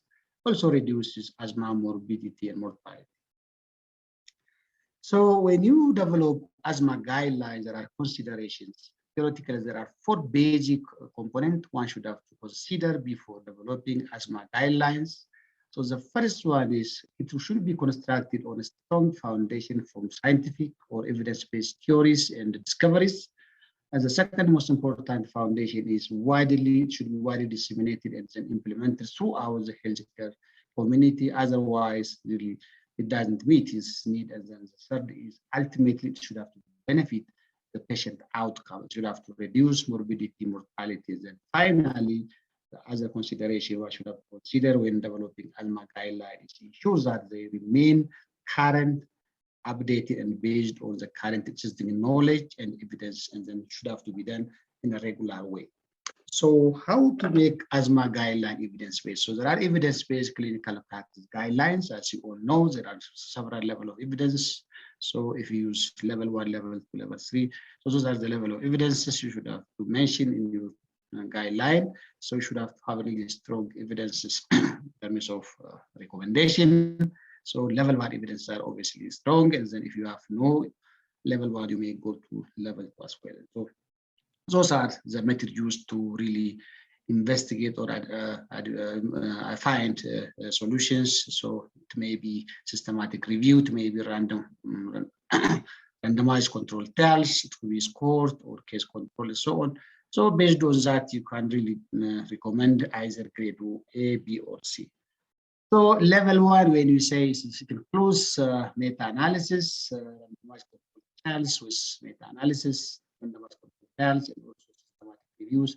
So any level 1 recommendation are good. And then the level 2 is observational study. If there is no level 1, you can go to level 2. So like cohort studies, and then with statistical adjustment, or post studies without adjustment, and case series, and then uncontrolled case series are also used.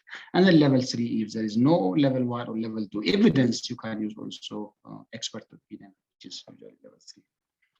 So those are the recommendations. Based on the levels, you can recommend either grade A, grade B, C, or D. So grade A is basically the one which is preferred, which is evidence demonstrates that at least there is moderate certainty and also at least moderate benefit of the finding. So you can use grade 1 A, grade 1, grade 2, grade A2. So those are just basically the benefit is more evidence-based as compared to B and C. So again, when you consider developing asthma guideline, the most important is also you should have to also consider the quality of guidelines. The evidence, the quality of evidence should be also thoroughly looked, and also prospective validation of those content and use is also very, very important. And also subsequently effective implementation to daily practice should be really important. So what are the potential values of asthma guidelines in the management of asthma, as well as also in guiding management? So it's cost effective most of the time. It also reduces management errors, also improve outcomes, improve care in areas with limited qualified health professional exists, or where there is no pulmonologist or internist. You can't really, primary healthcare physicians may use those guidelines and then effectively manage asthma at the primary healthcare. And there's other, it also solve also ethical issues, and then avoid double standard in the same country, in the same locality, also easily implemented in various environments, and then improve political commitment in the country by just putting those guidelines. You may enforce, and then you may really push the regulators, but also increase affordability and accessibility of asthma medication. If medication are mentioned on guidelines, usually the responsible body provides those medications. So there are also concerns, not only potential benefit when you develop guidelines, there are also concerns. First one is tended to be rigid and sometimes based on a group consensus rather than evidence-based, and then sometimes also very complex to implement, particularly at primary healthcare. Also not widely distributed, most of them produced and then keep in the shelf, so it may not reach to the facility level, and then no specific medication listed. Usually class is mentioned, so sometimes very different which one going to be used, and then sometimes not realistic, like African context. It's very difficult to implement what is written, and then makes implementation very challenging. And then the other is lack of proper orientation for use of those guidelines. It needs training, update, and so on. This may lag, and then very difficult for low-level health workers to implement properly. And then physicians' adherence to guidelines also another major challenge. In some places, there is also reluctance in terms of adherence to those guidelines. And then also time delay also is another important factor. So when you develop guidelines, it also takes a reasonable number of times. For example, this is guideline development at WHO. So there are a lot of processes and steps to pass for development guidelines. So it really takes longer time to develop a guideline. So really, this is not an easy job. Also, you should have to solicit evidences. You should have to define scopes, and then the guideline should be externally reviewed. What is the need? And all those relevant questions should be answered. And then this process takes longer time, and then takes really, sometimes evidence may even expired. And then this is also another example to show you. This is the current 2020 asthma guideline update by National Asthma Education and Prevention Program.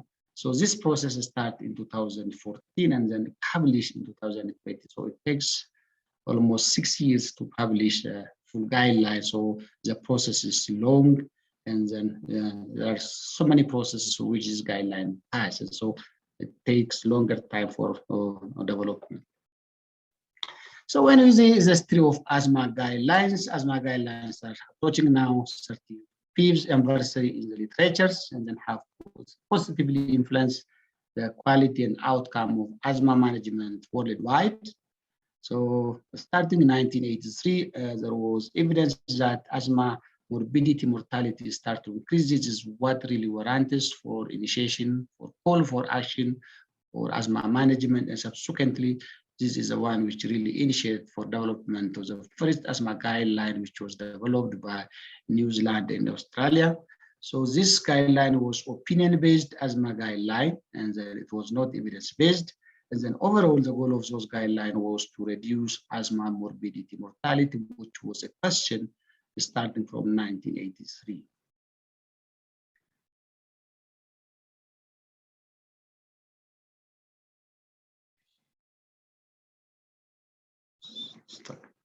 Slide. No internet. We can hear you, Salih.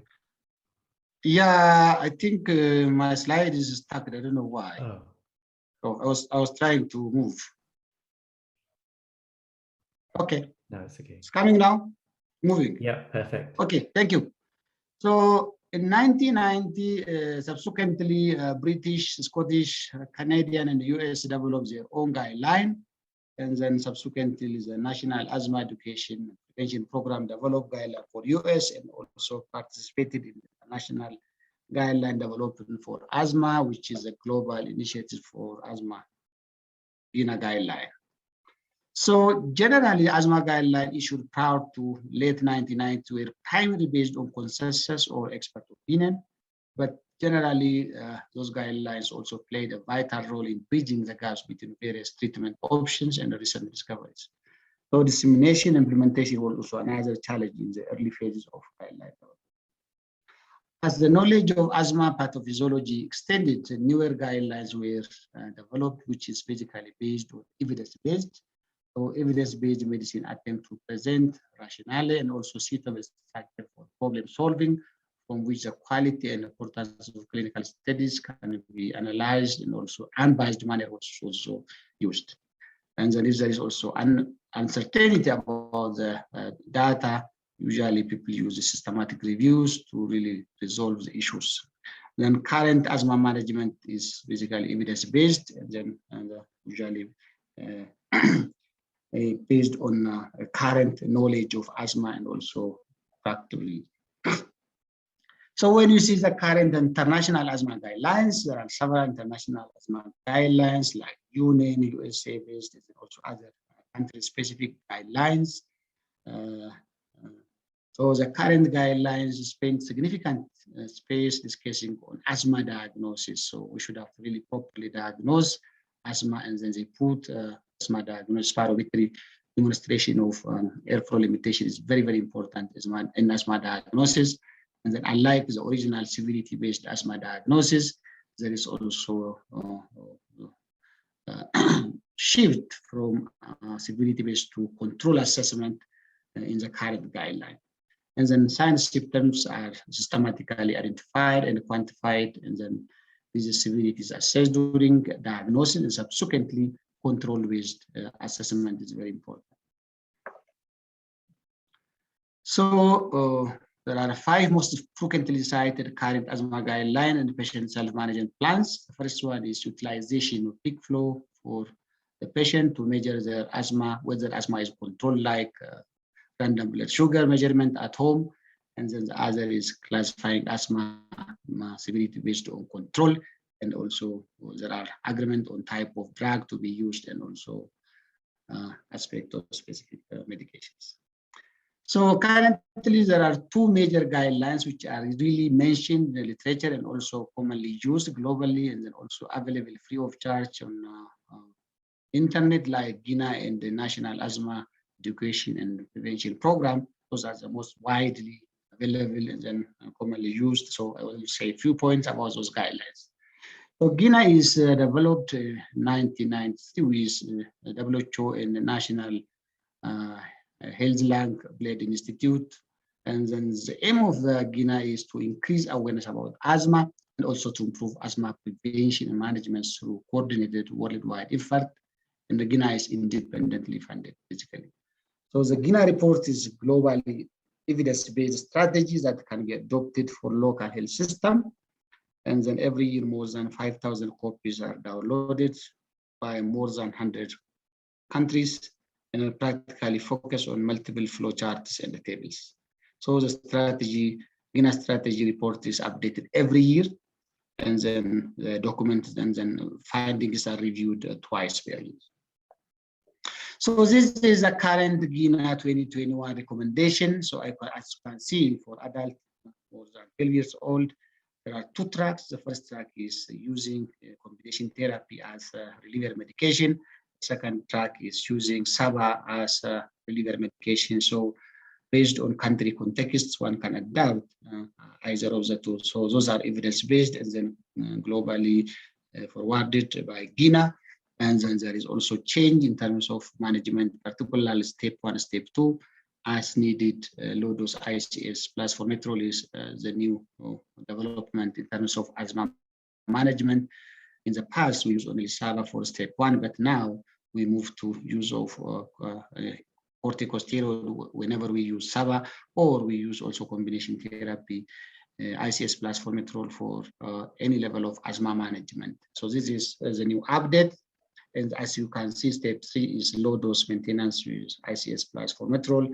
Step 4 is medium dose with formoterol, and then step 5 is high dose plus addition of long-acting antimuscarinic medication, or you can consider by phenotyping the asthma type into, you can add also biologics. And then in step 2, we can use ICS whenever SABA is used, and then for step 1 or for track 2, we can use ICS whenever SABA is recommended, and then also low dose maintenance ICS for step 2, and then it will continue like that, and then SABA is used as a reliever medication. So the reason and the evidence why ICS is part of management of step 1 is just because 30 to 37% of adult asthma with acute presentation, and also 60% of near fatal asthma, and up to 20% of adult dying from asthma had mild intermittent asthma, which is basically step 1 asthma cases. So because of that, we should have to really consider anti-inflammatory drug in any management of bronchial asthma. So this is the recommendation forwarded by GINA. So track 1, as I said, uses combination therapy as a reliever medication. Track 2 uses SABA as a reliever medication. So the other guideline is just the 2020 focused update of National Asthma Education and Prevention Program. Guidelines is the most common new change in this guideline is nitric oxide is recommended to aid asthma management and monitoring for use of ICS, and also antigen mitigation or interventions are only recommended for those patients who has really specific indoor antigen positive patients.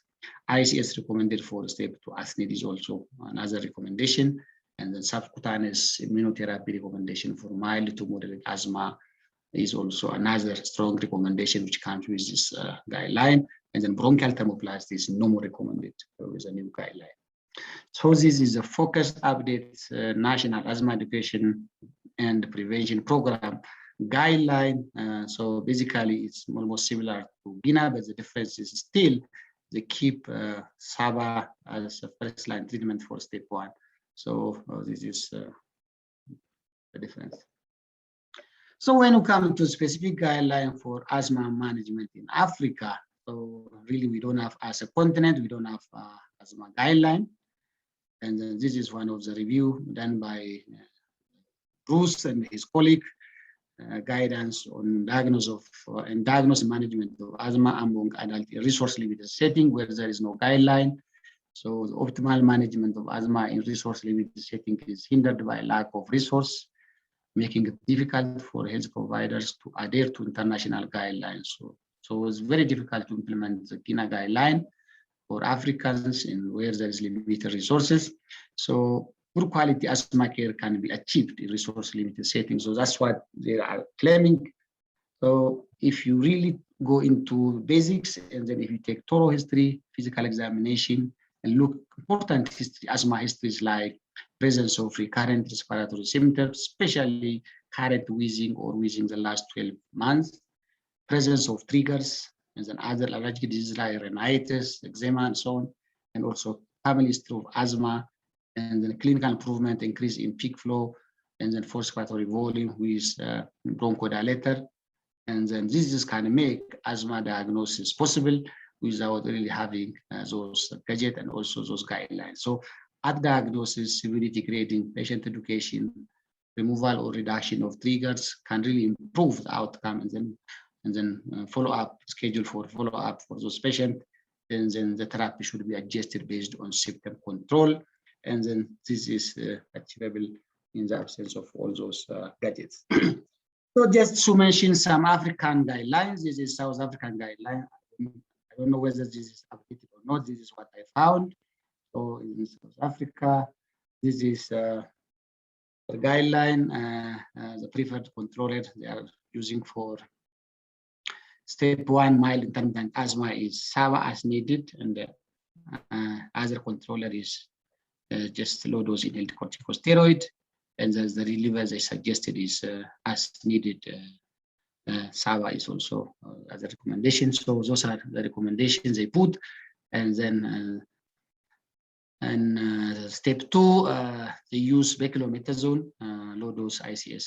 Beclomethasone is a drug of choice. They put preferred 1, and then step 3, they put beclomethasone or LAVA. Step 4 is medium dose or high dose ICS plus LAVA. And then step 5 is referred for add-on therapies. So this is the newly developed Ethiopian asthma management guideline. We adopted the DINA option 2. So the first line treatment we put is just inhaled low dose inhaled corticosteroid plus SABA for liver. So the steroid we put is beclomethasone for step 1, step 2. We recommend beclomethasone to be used at the primary health care and also other places. And then step 3, we move to low dose ICS plus formoterol. And then step 4 is medium dose muscarinic plus formoterol. Step 5 is high dose ICS plus formoterol, and add low dose prednisolone. This is option we obtain, and then we really have soon our guidelines. Guideline is sent for publication. So in summary, asthma guidelines are beneficial in asthma management, and asthma guide helps to reduce asthma-related morbidity, mortality. Ideally, the guidelines should be evidence-based, simple to access, timely, adjusted for local resource availability, and then should be updated continuously based on the new evidence generated. And then asthma guidelines should be also customized to country context. More specific asthma guidelines for Africa may be needed. This is my recommendation. Asthma guidelines is one option to improve also quality of asthma care. Thank you. Thank you very much, Anthony, for giving us such a good picture of the global situation with international guidelines, then focusing down on the African context. That was very useful. I'm sure there'll be lots of questions about this. I think particularly the relevance of some of the international guidelines when it's difficult to get access to basic diagnostics and first-line treatments, which is the focus of the next talk. I'm delighted to introduce Juma Bwika, who's an assistant professor. He's at the Aga Khan University in Nairobi. He's a consultant respiratory physician with an interesting career that's taken him between the UK and Kenya. He's going to take us through access to affordable and acceptable asthma medicines in Africa. Over to you, Juma. Thank you.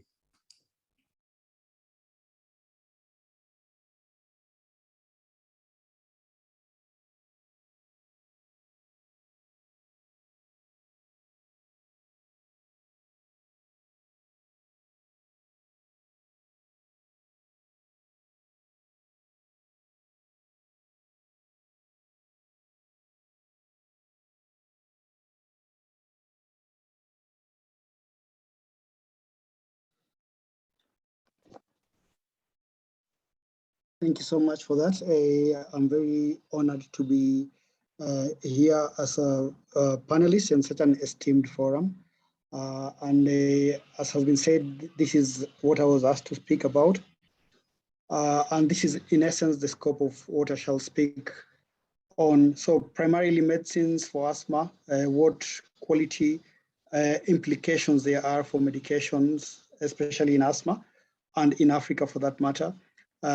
Access to medicines, cost of asthma care, and the key take-home messages.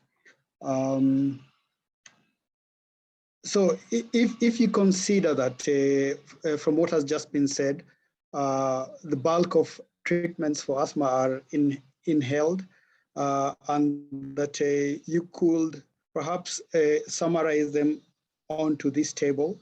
And there clearly are other treatments that are essential and used and crucial also for the management of asthma. But this, in essence, would manage most of asthma, from mild to moderate and perhaps even severe asthma.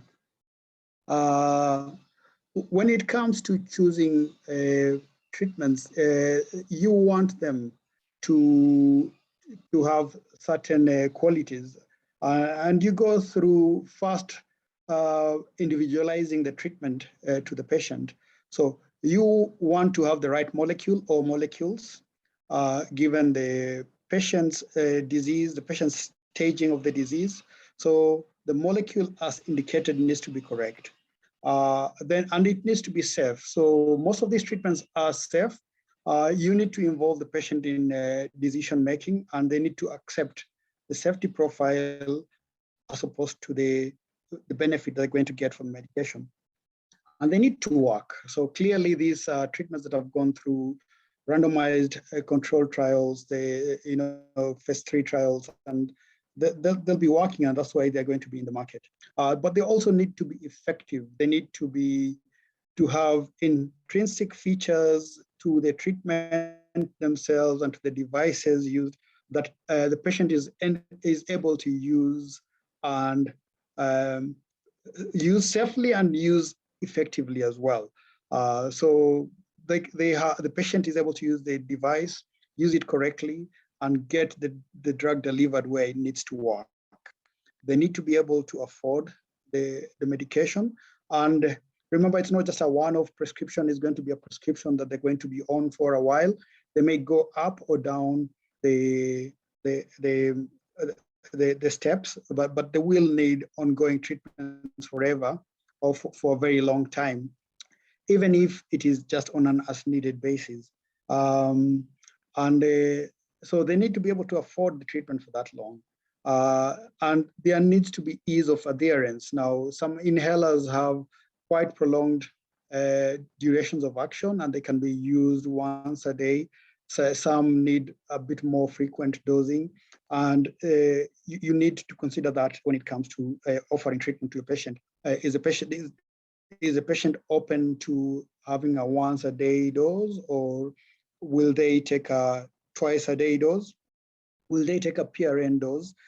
Some patients just want to have one dose at home and be covered until the following morning. So there are inhalers that can do that, especially for the maintenance treatment. And accessibility is quite important, and we shall talk a bit more about that. You may have the money, you may have a prescription, you may be willing to buy the treatment, but it's not available for whatever reason. So access is a crucial consideration when it comes to prescription. So when we come to quality assurance, this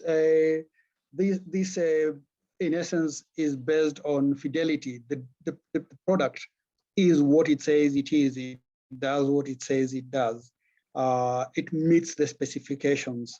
And we know that there are a lot of substandard medication in the market. That means they don't really meet the specification. They have some drug that may work, but not in the right specification. It may be a dose thing, it may be a formulation thing, it may be other issues. It just doesn't meet the standard required. It may be falsified. This could be deliberate or due to fraudulent activity. Some are basically not registered in the countries, and they're not licensed. There is no regulation for them. And all countries in the world have this as a big problem. It's not just in the first world, it's not just in the low and middle income countries. It doesn't affect only generic medication, it also affects originator medication. And it affects the whole range, right? From very expensive cancer care treatments to very simple over-the-counter analgesic treatments. So this is a really, really important thing. We're talking about acceptable medication that is of good quality. The quality is assured, and the treatment works and is safe. So we know that from the WHO data that up to 1 in 10 medical products, so these are diagnostics and therapies in low and middle income countries, are falsified or substandard. So it's a big problem. 10% is a lot. And it's not just in illegal markets. It also happens in bona fide pharmacies, hospitals. You will inadvertently be able to get at the manufacturer level, but also at the retail level. And it's important because treatments are taken to treat disease. If they're ineffective, they don't work. And they also may be harmful intrinsically because of what they contain to the patients.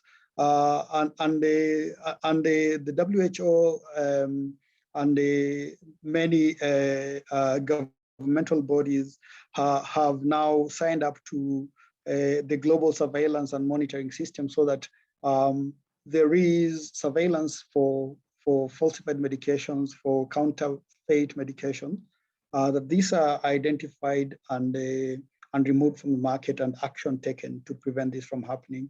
And many countries in Africa actually have signed up for this. We have what is called a good manufacturing practice. It's about procedures and processes that are put in place to make sure that manufacturers make medications that are safe to the patients and they are safe to the environment, not just at the manufacturing level, but also at the level of being used by the patients. And we know that pressurized metered dose inhalers now have the voles that are propellants. There was a lot of use of chlorofluorocarbons, which have a damaging effect on the ozone layer. And there is a global drive towards replacing this with a less damaging propellant, the hydroxyfluoroalkanes. And in the hospital I work in, we have put that as a measure that all PMDIs are driven by HFAs. So the PMDI the patient uses may be safe to the patient, but not safe to the environment. And the cumulative effect globally it could be negative to the environment. So it's important that this is considered as well when you're doing a prescription, not just thinking about the patient, but thinking about the environment.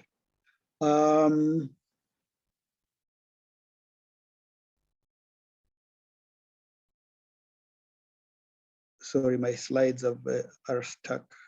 Oh, here we go.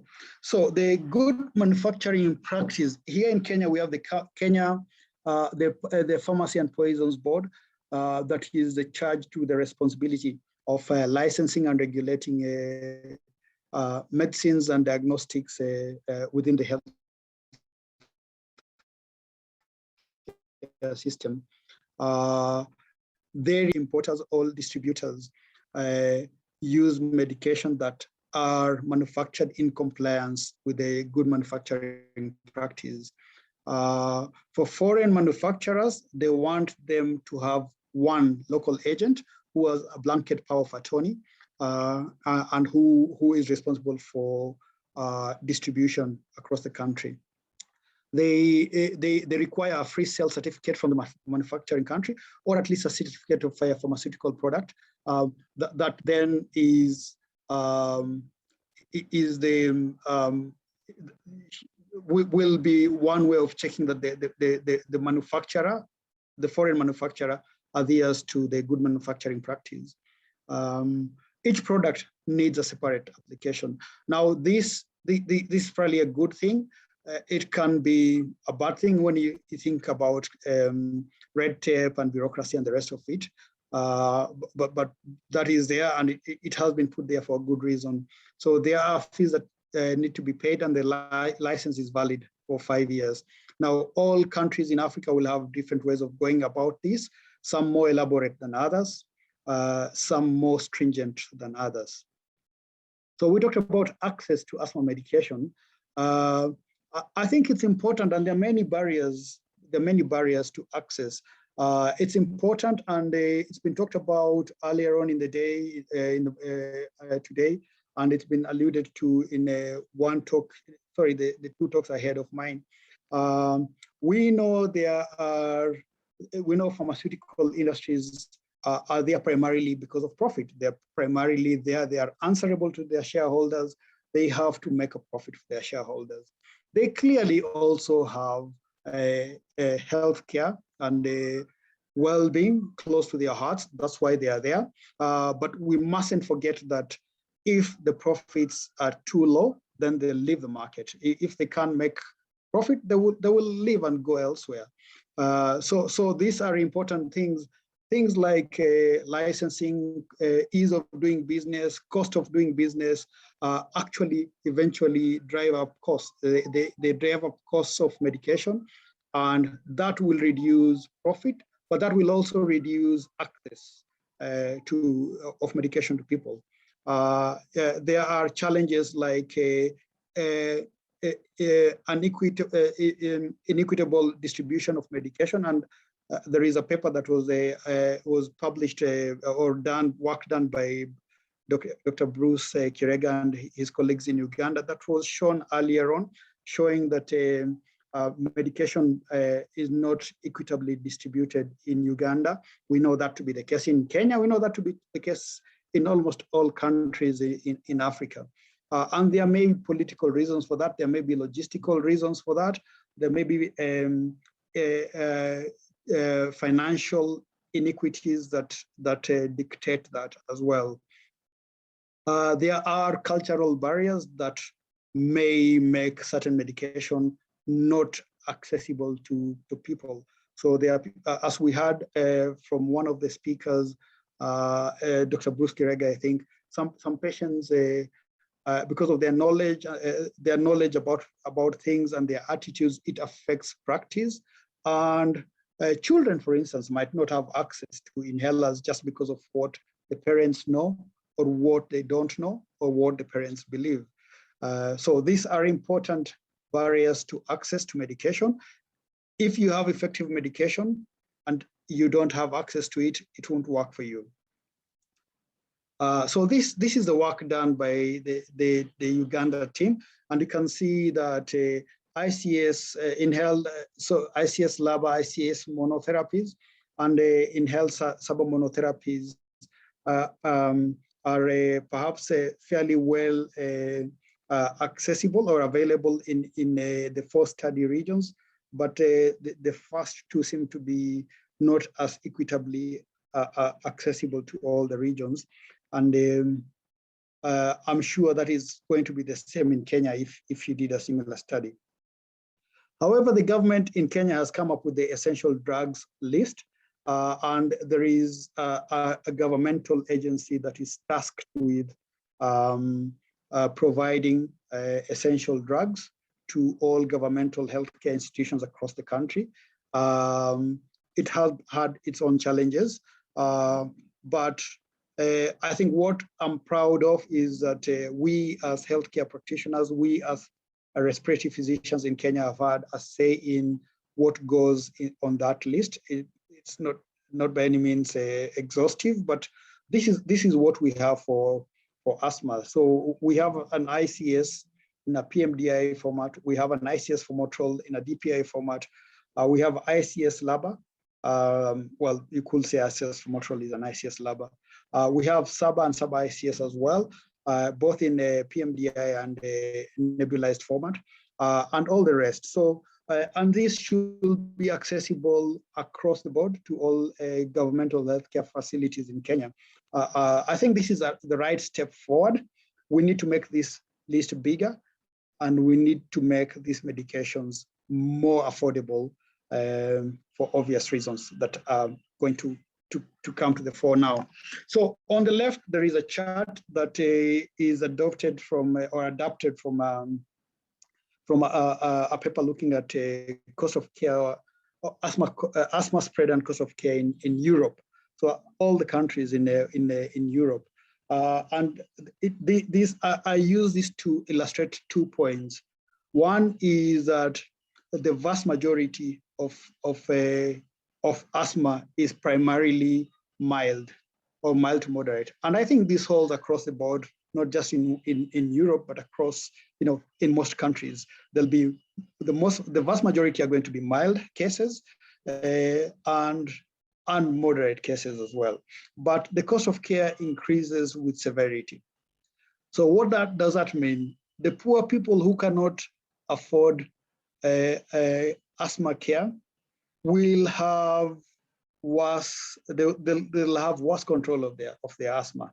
And with worse control, the cost of care is even more expensive. So it's a downward spiral, it's a vicious spiral, and it means that cost on its own can be the single most important factor in causing poor outcome in asthmatics.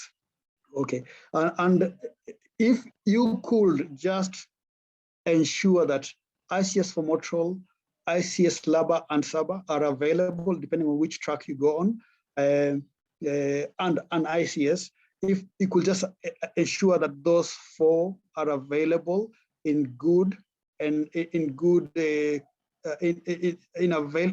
affordable prices, then perhaps you would have you will have good control of asthma together with everything that goes with it in the low and middle income countries in Africa. This is a chart that illustrates African countries according to GDP. The bigger the map of the country, the bigger the GDP. So for instance, you can see Kenya is quite small there. It has only a GDP of $3,691 compared to, say, Mauritius, which looks quite massive there, or Equatorial Guinea, which in actual fact is fairly small. Why did I put this? I put this because although Western countries dedicate a much bigger percentage of their GDP to healthcare, and their GDPs are much more sizable than African countries' GDPs. In Africa, it's just about 6.1% of the GDP that is allocated for healthcare. So we have smaller GDPs, and we allocate smaller proportions of that to healthcare, to fund healthcare. And this, if you get an aggregate GDP per person for Africa, you'll see that it comes to about $4,097. That works out to about $25 per year allocated for healthcare per person. That is 6.1%. That's quite little. $25 per year doesn't do anything for healthcare. We have the National Health Insurance Fund in Kenya, which is run by a government agency. The premium for it varies, but the least it can be is 500 Kenyan shillings, which works to about $6 per year. It doesn't do much in terms of buying outpatient medication, but it helps a lot when things, when push comes to shove. 19% of Kenyans only are subscribed to the NHIF, despite it costing $6 per year. And 52% of those who are subscribed actually live in urban areas. But the vast majority of Kenyans live in the rural area. And if you consider that the minimum monthly wage in Kenya was recently raised to about $150, in actual fact, the vast majority of people live just about there or below there. So when you take all this into consideration and you look at the cost of inhalers, then you can understand why somebody asked earlier, besides something like a short-acting beta agonist and even the oral tablets that people use in the rural areas, can the vast majority of asthmatics in Africa afford inhalers that are needed to control their disease? So this again is from the Uganda paper, and as you can see, the median price in US dollars for the highlighted drugs are there. And on the right side, at the right column, the rightmost column, it shows you how many days wages one will need to do, will need to spend to buy the medication. And if you consider track 1 and track 2 for mild and moderate disease, for somebody who's on an ICS formoterol in mild, who has mild disease, using maybe 1 canister in a year or 1 or 2 canisters in a year, using that the prices quoted here, then they'd need to spend $3.7 per month on their inhaler. It gets worse if they get more severe, and depending on which track they follow. So the ones with start will have reliever, the cost of SABA as a reliever. But in essence, this is a sort of a monthly expenditure people will need to spend on their inhaler medication. If they are not spending $6 a year on their NHI fund premiums, then it begs the question: how many of them are going to afford this, or will have the will to do this? They probably will feel they're better served spending money on some of these tablet medication or traditional therapies and the rest of it. So a key take-home message is that we know that asthma is a significant cause of morbidity. We know that asthma causes mortality, and that mortality is preventable with effective care. But we also know that effective care is not necessarily accessible, is not necessarily affordable to the vast majority of people in Africa. There are things that contribute to that. There are things that can be done about that. And we know that governmental agencies, governments, and the WHO are doing what they can to make things more accessible. But I think there is a role that pharmaceutical industries can play. And I think that we must all be vigilant in making sure that our treatments are the ones that we use are actually safe, they are effective, they are suited to our patients, but they're also genuine, they're not counterfeit. So with those, I think I've come to the end of my presentation. I'll be very happy to take questions, and I'd like to hand over back to the rapporteur. Thank you very much indeed, Juma. That was excellent and really, really sobering, really, to put the pricing, affordability of these medicines in context of the reality. So we're now at the Q&A session. So I'll invite everyone who spoke in this session to pop their videos back on for the panel discussion. There are a few questions that have come through which we can go through. I'll start with Amsalu. There's a question raised by Chikaya about the problems of access to local data and how much getting hold of local data should drive our quest for local asthma guidelines. Would you like to comment on that at all?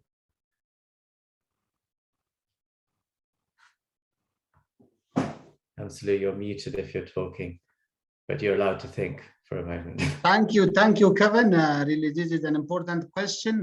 Local data is very, very important to really develop guidelines and then guidelines based on evidence, as you clearly mentioned. That's why I wanted to reflect in my presentation. Every guideline should have to be really evidence-based and then scientifically sounded, and should have to be also implemented based on availability and then also accessibility to the society and to the needy people. And then, as you mentioned, we have only very few data regarding asthma prevalence, and also now we started collecting also in our college asthma morbidity mortality by establishing asthma registry, at least to show for the families to feel that this is really very important exercise so that they can take this and then use it widely. And then at a ministry level, there are cancer registry, but for NCD, still we don't have a registry. So as Pan-Thoracic Society, as African Thoracic Society, and as Ethiopian Thoracic Society, we should have to work and establish this kind of forum, and then really solicit evidences on morbidity, mortality, so that we can gear our evidence on those findings. But for the time being, we have only very few incidence data from the community, and also prevalence data from the community and also institution. So because of that, we now adopt the GINA guideline, which is track 2. We cannot afford the track 1 because of affordability and also accessibility of those combination therapy. So those combination therapies only available in big cities, and then also they're very expensive for our society.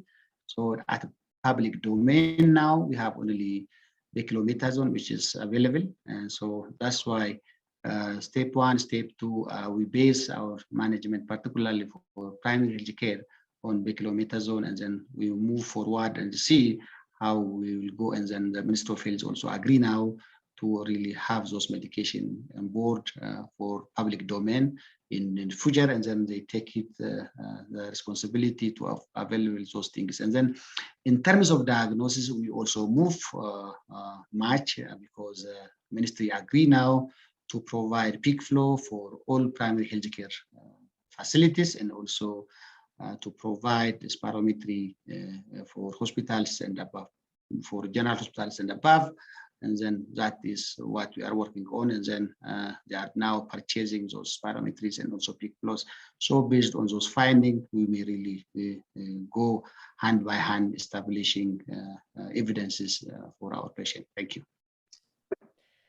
Thank you very much, Amsalu. You have me thinking that maybe we need a PATS initiative around generating some local data. We have such a impressive network of people, and also students who come, but by students, I mean experienced doctors generally attending our PATS-MICOR program, and perhaps we could leverage that opportunity to have an initiative around mini projects trying to collect data on important topics relating to asthma, including burden of disease and access to medications and so on. So maybe something to think about, especially as we emerge out of COVID and start thinking about what future PATS-MICOR courses and themes for PATS-MICOR might look like.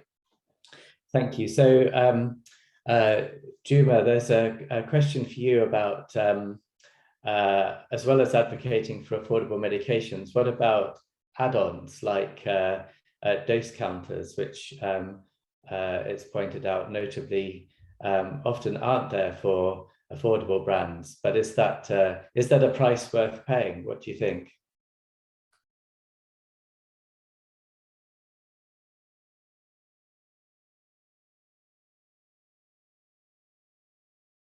Oh, and you're muted.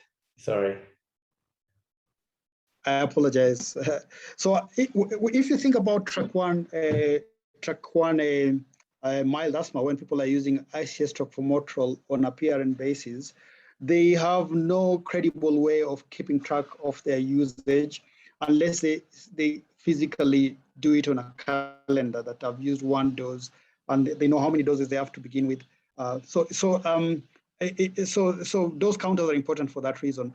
However, many people, and the other thing is that there's always a propellant left behind for PMDIs, and it can be a challenge to know whether there is medication left inside or not. So I think it's important for that.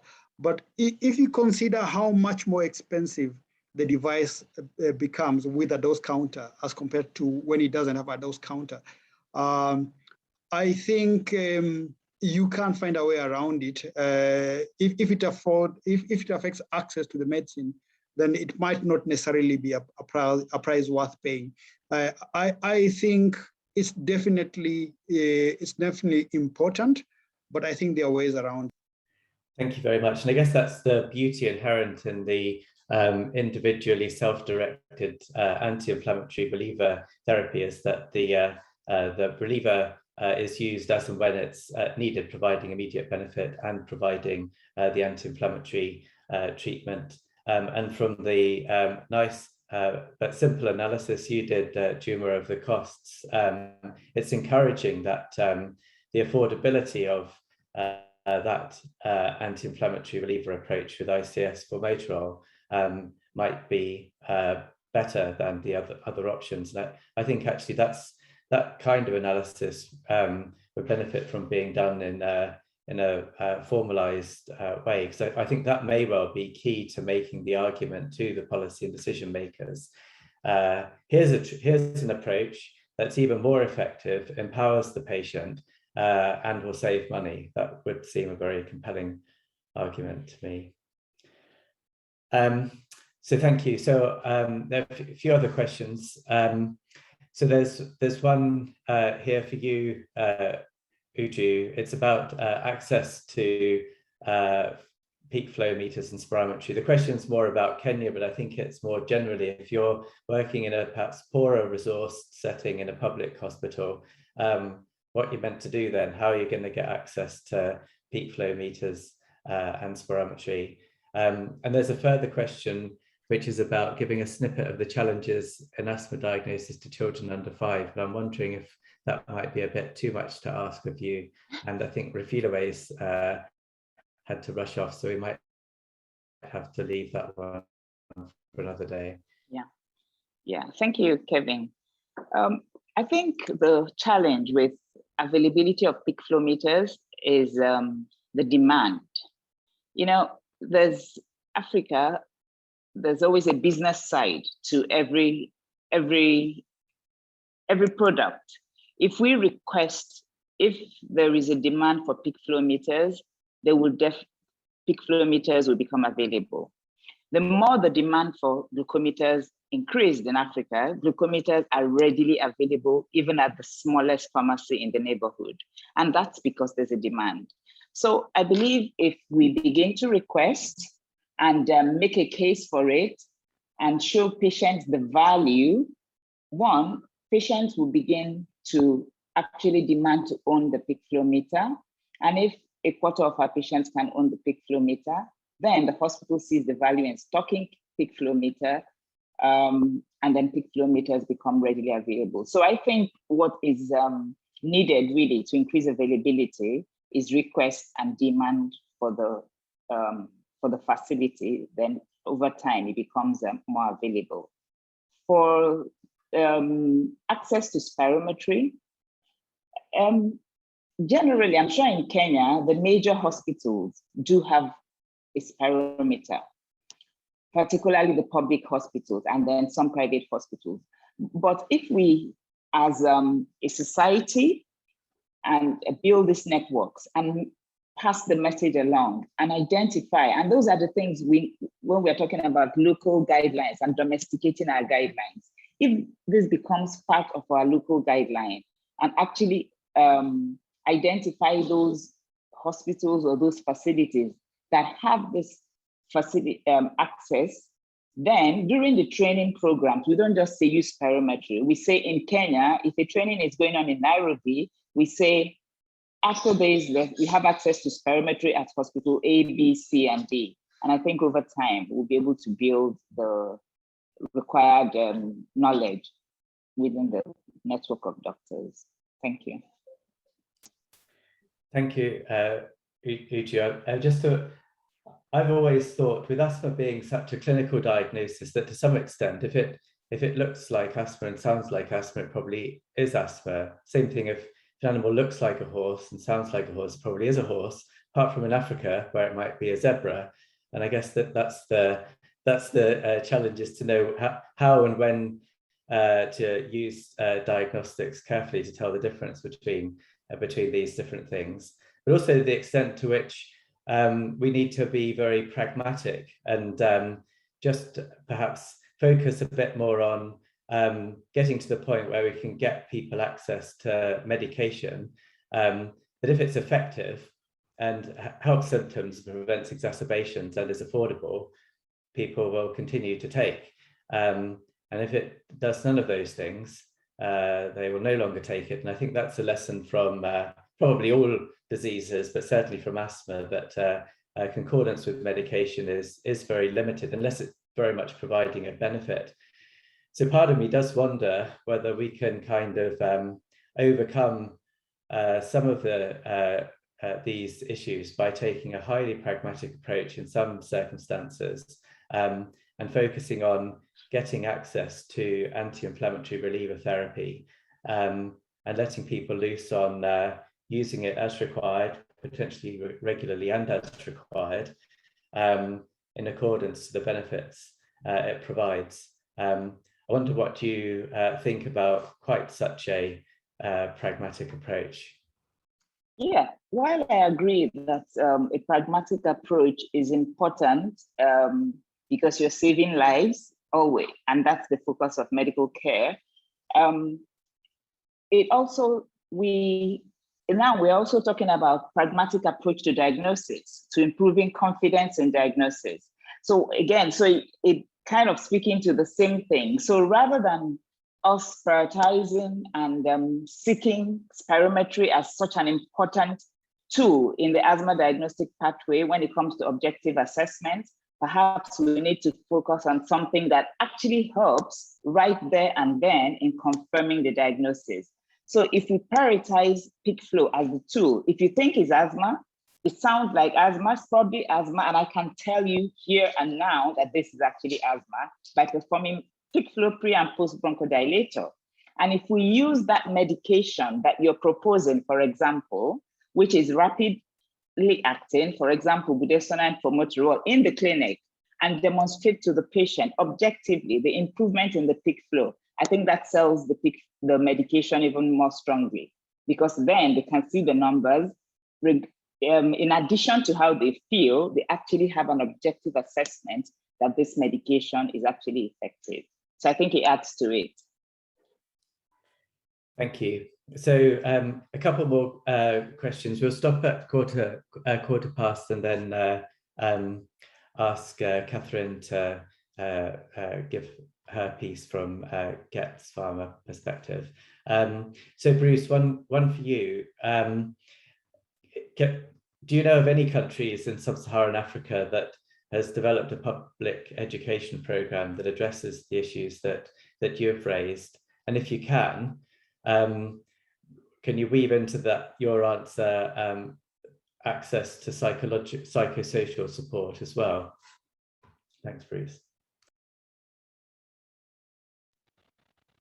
Thank you. I am actually not aware of a large-scale asthma education program in Africa, but I'm sure there could be individual small efforts in different places.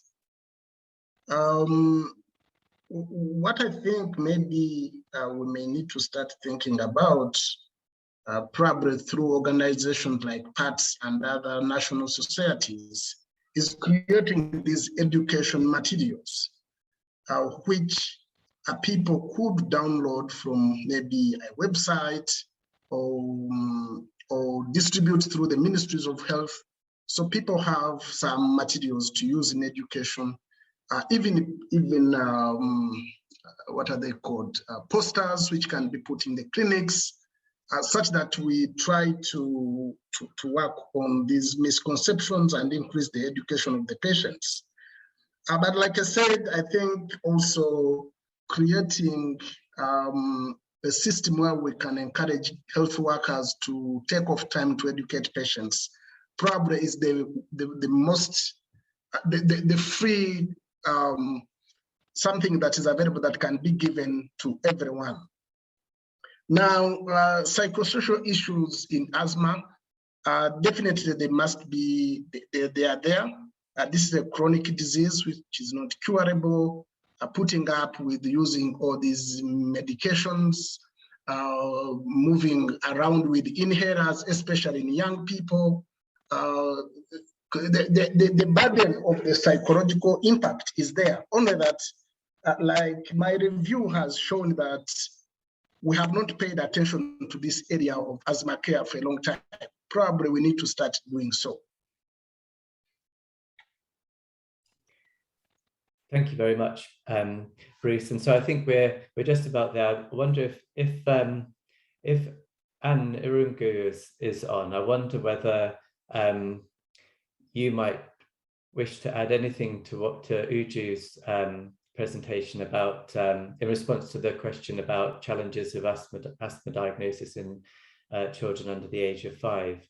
Are you still there? And would you be able to make brief comment on that, Anne? Kevin, I don't have access to question, but so I put my question on the chat box. Oh, go on. Ask your question, Joe. You jump in there. My first question was going to Dr. Professor Amsalu. In a situation where most of the asthma patients are seen by either local healthcare workers or AMOs in Africa, because we don't have many pulmonologists. And there are so many diseases, diabetes, heart failure, neurology, that have got guidelines. Now, if you're going to have guidelines for each disease, when the patients come there, the doctors may have a challenge in accessing these many guidelines. So how do you propose to have a sort of pocket guideline for asthma so that which is easily accessible? And another question is to Professor Uju. In Africa, we've got a lot of post-PTB presenting as asthma, and because of chronic cough and sometimes wheeze. And if you do pulmonary function tests, it could easily simulate asthma.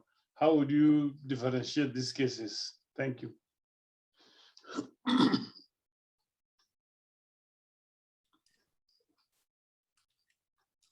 Go on, Amsalu, you first.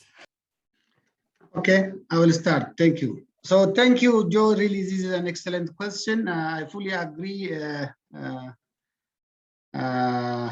Guidelines may not reach to primary health care where there is really needed. And then, as you said, very informative diagnostic tools like just few questions for asthma and also pertinent physical examination, which is picked from asthmatics, and with peak flow, one can diagnose asthma. So this kind of just summarized version of asthma pocket may be needed for primary health workers to diagnose asthma at the primary level. I fully agree. What we are planning in Ethiopia now is we have a small, I think 2 or 3 page summarized pocket guideline, which is attached to NCD management guidelines. So generally we have a small pocket guide for NCDs for diabetes, hypertension, and then also chronic respiratory disease. Particularly we focus on asthma and also prevention of chronic obstructive lung disease, which has how to pick asthma, common symptoms of asthma.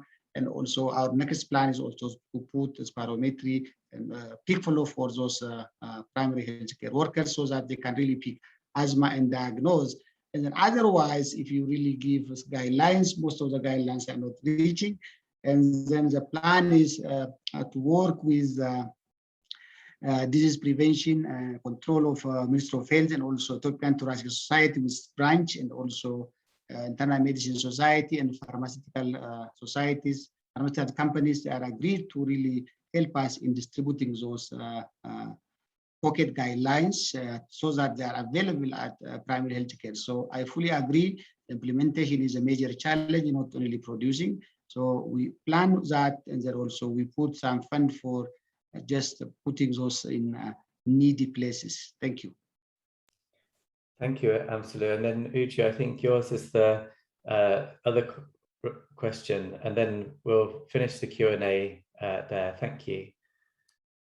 All right. Thank you, Joe, for this very important question, because we know post-TB lung disease is a challenge in Africa.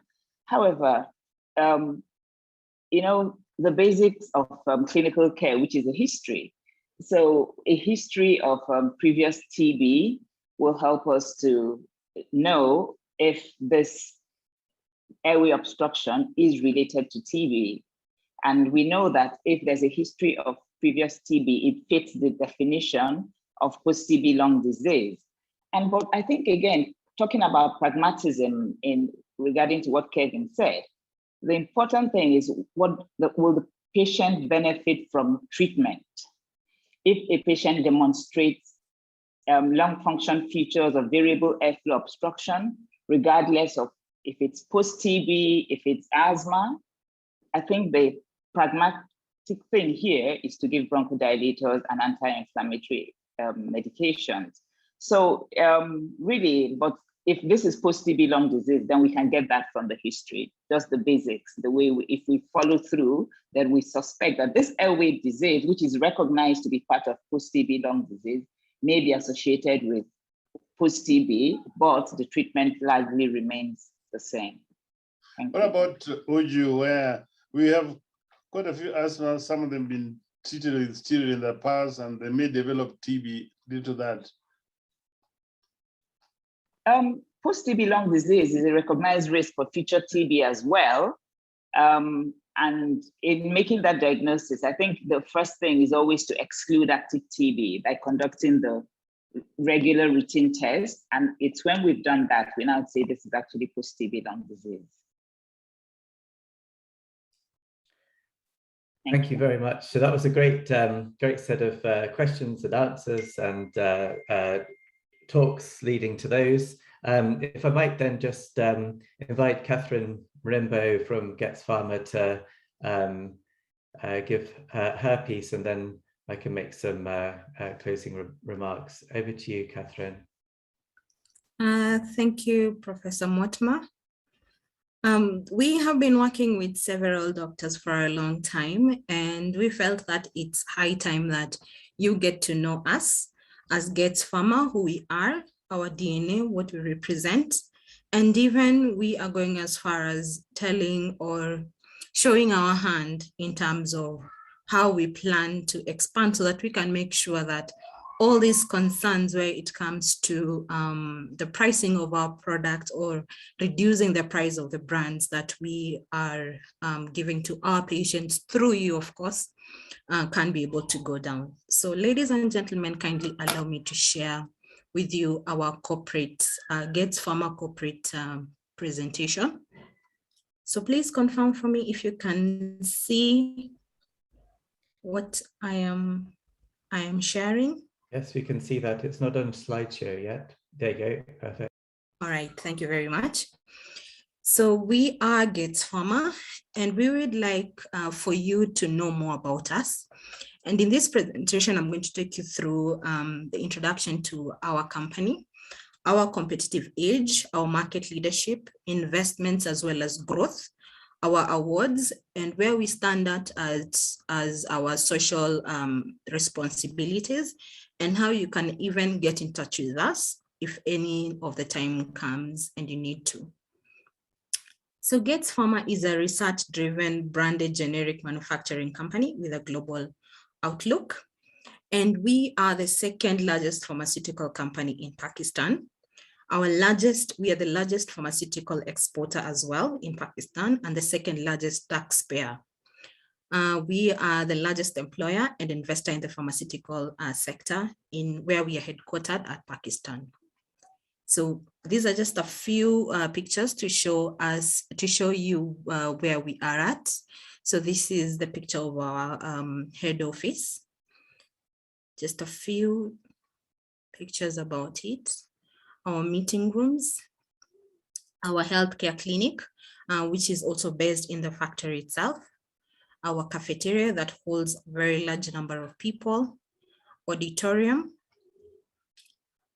So what do? We develop, manufacture, and market a wide range of dosage forms from an end-to-end process. We do manufacture tablets, capsules, oral powders for suspension, the parenteral forms, the liquid and the powder, and of late, the metered dose inhalers, as well as the dry powder inhalers. So our people is where we are at. This is our ability to perform, comes from our people and our service, where we have grown from 1995 from 45 employees to a team of 5,800 employees worldwide. Our therapeutic segments are the 9 therapeutic segments where we are in. That is the cardiometabolics, the pulmonology and oncology, orthopedics and rheumatology, hepatology, urology, infectious diseases, gastroenterology, gynecology, as well as neuropsychiatry. Our global footprint, we have operations in over 20 countries in the South Asia, Southeast Asia, Africa, and the CIS region. We are rated as the fastest growing pharmaceutical company in the regions where we operate. Our plans to expand to 35 countries and more by 2022. So the new market commercialization, or where we plan to have new markets, we have 4 new markets that we have planned for in 2021 that we are currently undergoing. In 2022, we plan to be in 5 other markets, and in 2023, in 9 new markets.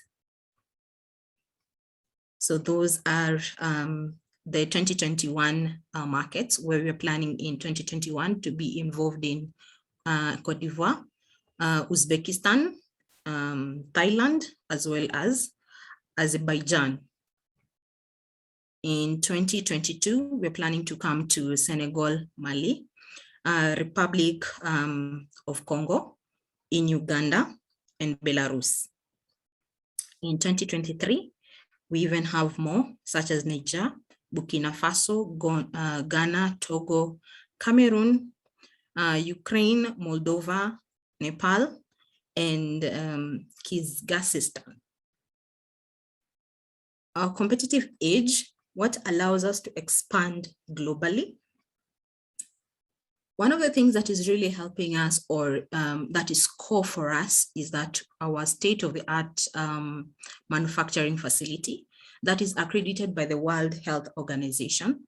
So the WHO Pre-Qualification Inspection Group has pre-qualified and accredited Gates Pharma manufacturing facility as compliant to the standards of the WHO Good Manufacturing Practices. Gates Pharma is the first and only pharmaceutical company in Pakistan and one of the 145 manufacturers of finished pharmaceutical products worldwide with this accreditation. We are also accredited by the Pharmaceutical Inspection Cooperation Scheme. This is the PICS. Now, Gates Pharma is the first and only company in Pakistan and one of the few in the region certified and accredited by PICS for good manufacturing practices. Now, the Pharmaceutical Inspection Cooperation Scheme was founded by the European Free Trade Association.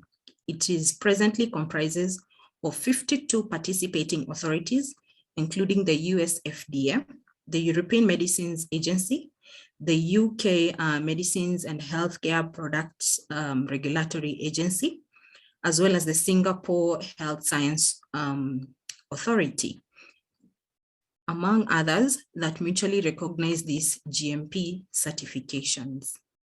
So these are just a few pictures of our machines that are in our manufacturing plant. The warehouse. Now, when it comes to our research and development facility, our R&D facility meets stringent guidelines for pharmaceutical development, such as the ICH Q8 established by the USA, Europe, and Japan. We are the only company in Pakistan with products developed from our R&D facility that have been pre-qualified by WHO as well as PICS. We develop bioequivalent products and conduct bioequivalent studies at international US FDA approved centers. Some of our lab. Okay. Where are we when it comes to market leadership? How do we transform our vision to reality? So these are our global rankings. So we are ranked as the first, Gates Pharma is ranked #1 in Afghanistan. We are ranked as number 2, the second pharmaceutical company in Cambodia. Here in Kenya, we are the number 6th pharmaceutical company in terms of revenue. In Sri Lanka, we are ranked as number 7. In Philippines, we're ranked as number 12. And in Myanmar, we're ranked as number 19. Now, in our headquarters, Pakistan, Gates Pharma is the second largest pharmaceutical company and the largest branded generics pharmaceutical company in Pakistan. And as media in June 2020, last year, Gates Pharma's revenue was at $176.82 million in just Pakistan alone. So our leadership in the cardiometabolics range, we have our Getrel. This is our glimepiride, Rovista, rosuvastatin. Trivia, this is our sitagliptin, and the Triviamet, sitagliptin plus metformin. We also have the Vilget, that is the vildagliptin. There's some more in the cardiometabolic, such as the pregabalin or Gabica. When it comes to hepatology, we have the Sofigate, the Sofosbuvir. Then we have still the Tenofovir. This is the Tenofovir. In gastroenterology, we have our Nexam, that is our esomeprazole, or in Kenya and in the African market known as Esom. We have Rizek, this is our esomeprazole, and Razodex, the dexlansoprazole. Pulmonology, we have our Salbo, this is our salbutamol inhaler. Saltra, or in the African market known as Saltro, our salmeterol plus fluticasone, Fortide, our budesonide plus formoterol. We also have Zaltide, a combination of salbutamol plus beclomethasone. We also have the Bexon, which is the beclomethasone. Continuing on, we have the Fomigate. This is the formoterol plus budesonide. However, this is in our inhaled capsules. We also have the Montigate and Fexet as our fexofenadine. Neurology, we have brand leadership in Tamsuline. This is our Tamsulosin. Solifen, our Solifenacin. In orthopedics, we have Celbex. This is our Celecoxib. In Kenya here and in Africa is known as Celcox. We have Starcox. This is our Enterocoxib. In the infectious diseases, we have brand leadership when it comes to our levofloxacin, our Leflox, and Moxigate, our moxifloxacin. Neuropsychiatry, we have the Zeticam, Zavget, and the Lita. When it comes to our leadership through brand building, how do we partner, especially with our doctors? We have very innovative marketing strategies to build strong brands by conducting the disease awareness programs. We also do a lot when it comes to dissemination of scientific information through various platforms, such as the different webinars that we conduct. We also conducting and publishing clinical trials and studies. Some are already underway. We also focusing on product quality parameters through international accreditations and standards. So when it comes to leadership through knowledge sharing, Gates Pharma has set up scientific platforms which provide opportunities for health experts in emerging and developing countries to share their knowledge on diseases and treatments. So these are the Gates Pharma forums where we bring together doctors from different parts of Africa, as well as the member states where we are available. So the first one is the ICMF. This is the International Cardiometabolic Forum. We also have the IFID, the International Forum on Infectious Diseases. We have the IUM. This is the International Urology Meeting. And we have the IGHF, the International Gastrointestinal and Hepatology Forum.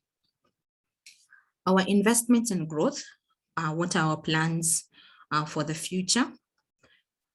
Gates Pharma is the largest investor in technology, systems, facilities, and people in the pharmaceutical sector of Pakistan, where 145 million USD has been invested in plant facilities, trainings, technologies, people, as well as the systems. We have had 5 expansions since 1995, and we have spent currently 10 million US dollars when it comes to our metered dose inhalers facility to make sure that quality product only comes out. Now we have our newest manufacturing facility, Project Astola. This highlights, I'm going to talk to you about the highlights, the cost estimates, the timelines, as well as the phases. So our new manufacturing facility, Astola, is sitting on more than 1 million square feet. That is actually slightly over 12 acres of land. And it's a project that is going to cost 200 million US dollars. It is designed to obtain the European GMP, WHO pre-qualification, the PICS, as well as the ISO certifications. Now, commercial manufacturing has already begun at Q4 of 2020. So what we are looking at the green with the Astola or the new manufacturing facility is to be a green facility where we are looking at having effluent treatment plant with a capacity of 34 million gallons per annum. Now, 75% of this is going to be recycled wastewater for non-process use. So for example, watering the gardens and all that. So we're going to be doing a lot of recycling, as well as 0.7 megawatt solar power regeneration, which will reduce up to 3,000 tons of carbon emissions per annum. That is our Astola, our new manufacturing site. That is how eventually it's going to be looking like.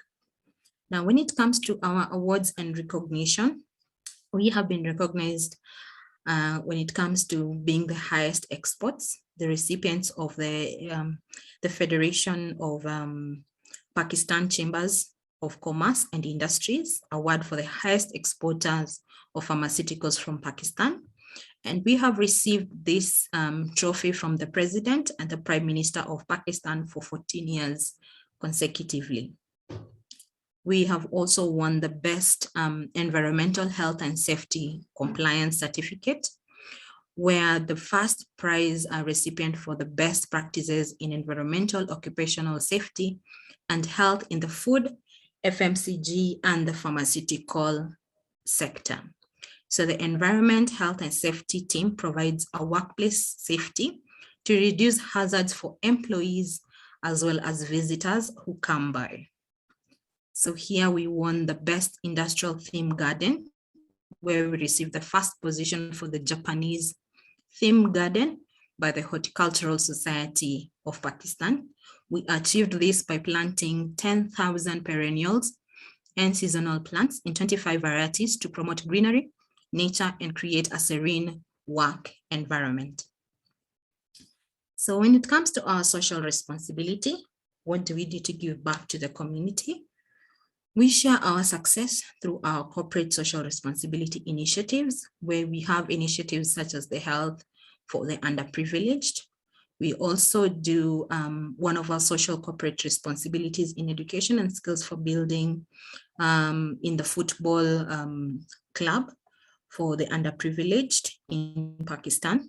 We also do quite a lot when it comes to preservation of the cultural heritage in Pakistan, as well as the environmental preservation for sustainable living. So finally, with our Astola manufacturing plant, we have won the Gates, the LEED Platinum certification.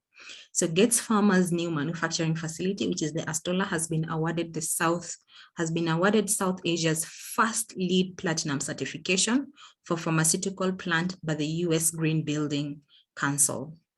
So the LEED certification is a globally recognized standard of compliance to the highest level of environmental protection and sustainability as specified and certified by the US Green Building Council. Gates Pharma is proud to have contributed to the economic well-being and ecological and environmental sound future of the country.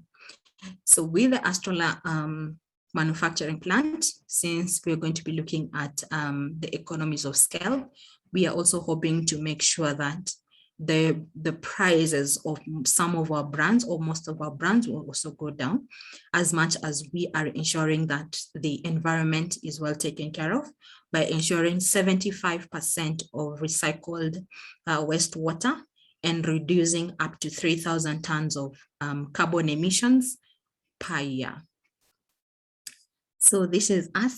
Please feel free to contact us. And our stand as it is because disease knows no boundaries, our commitment is worldwide. Thank you very much for giving me this opportunity to share with you who we are as a people. Now over to you, Professor Motma.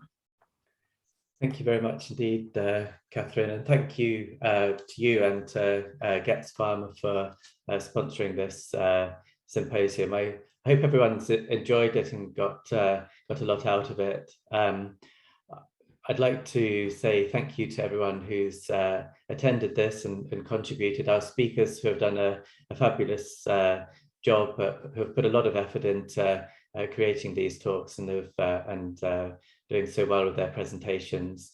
The chairs and rapporteurs, of course, to the Pan-African Thoracic Society, without which we would have none of these symposia, and there's been a really great series of these, so congratulations to Pats for that and Pat's leadership. And then lastly, a big thanks to Obley, who has such an amazing skills of organization, who has brought all of this together on behalf of Pats and us all. So thank you, and I can bring this symposium to an end and wish you all a most enjoyable remainder of your weekend. Thanks everyone, take care.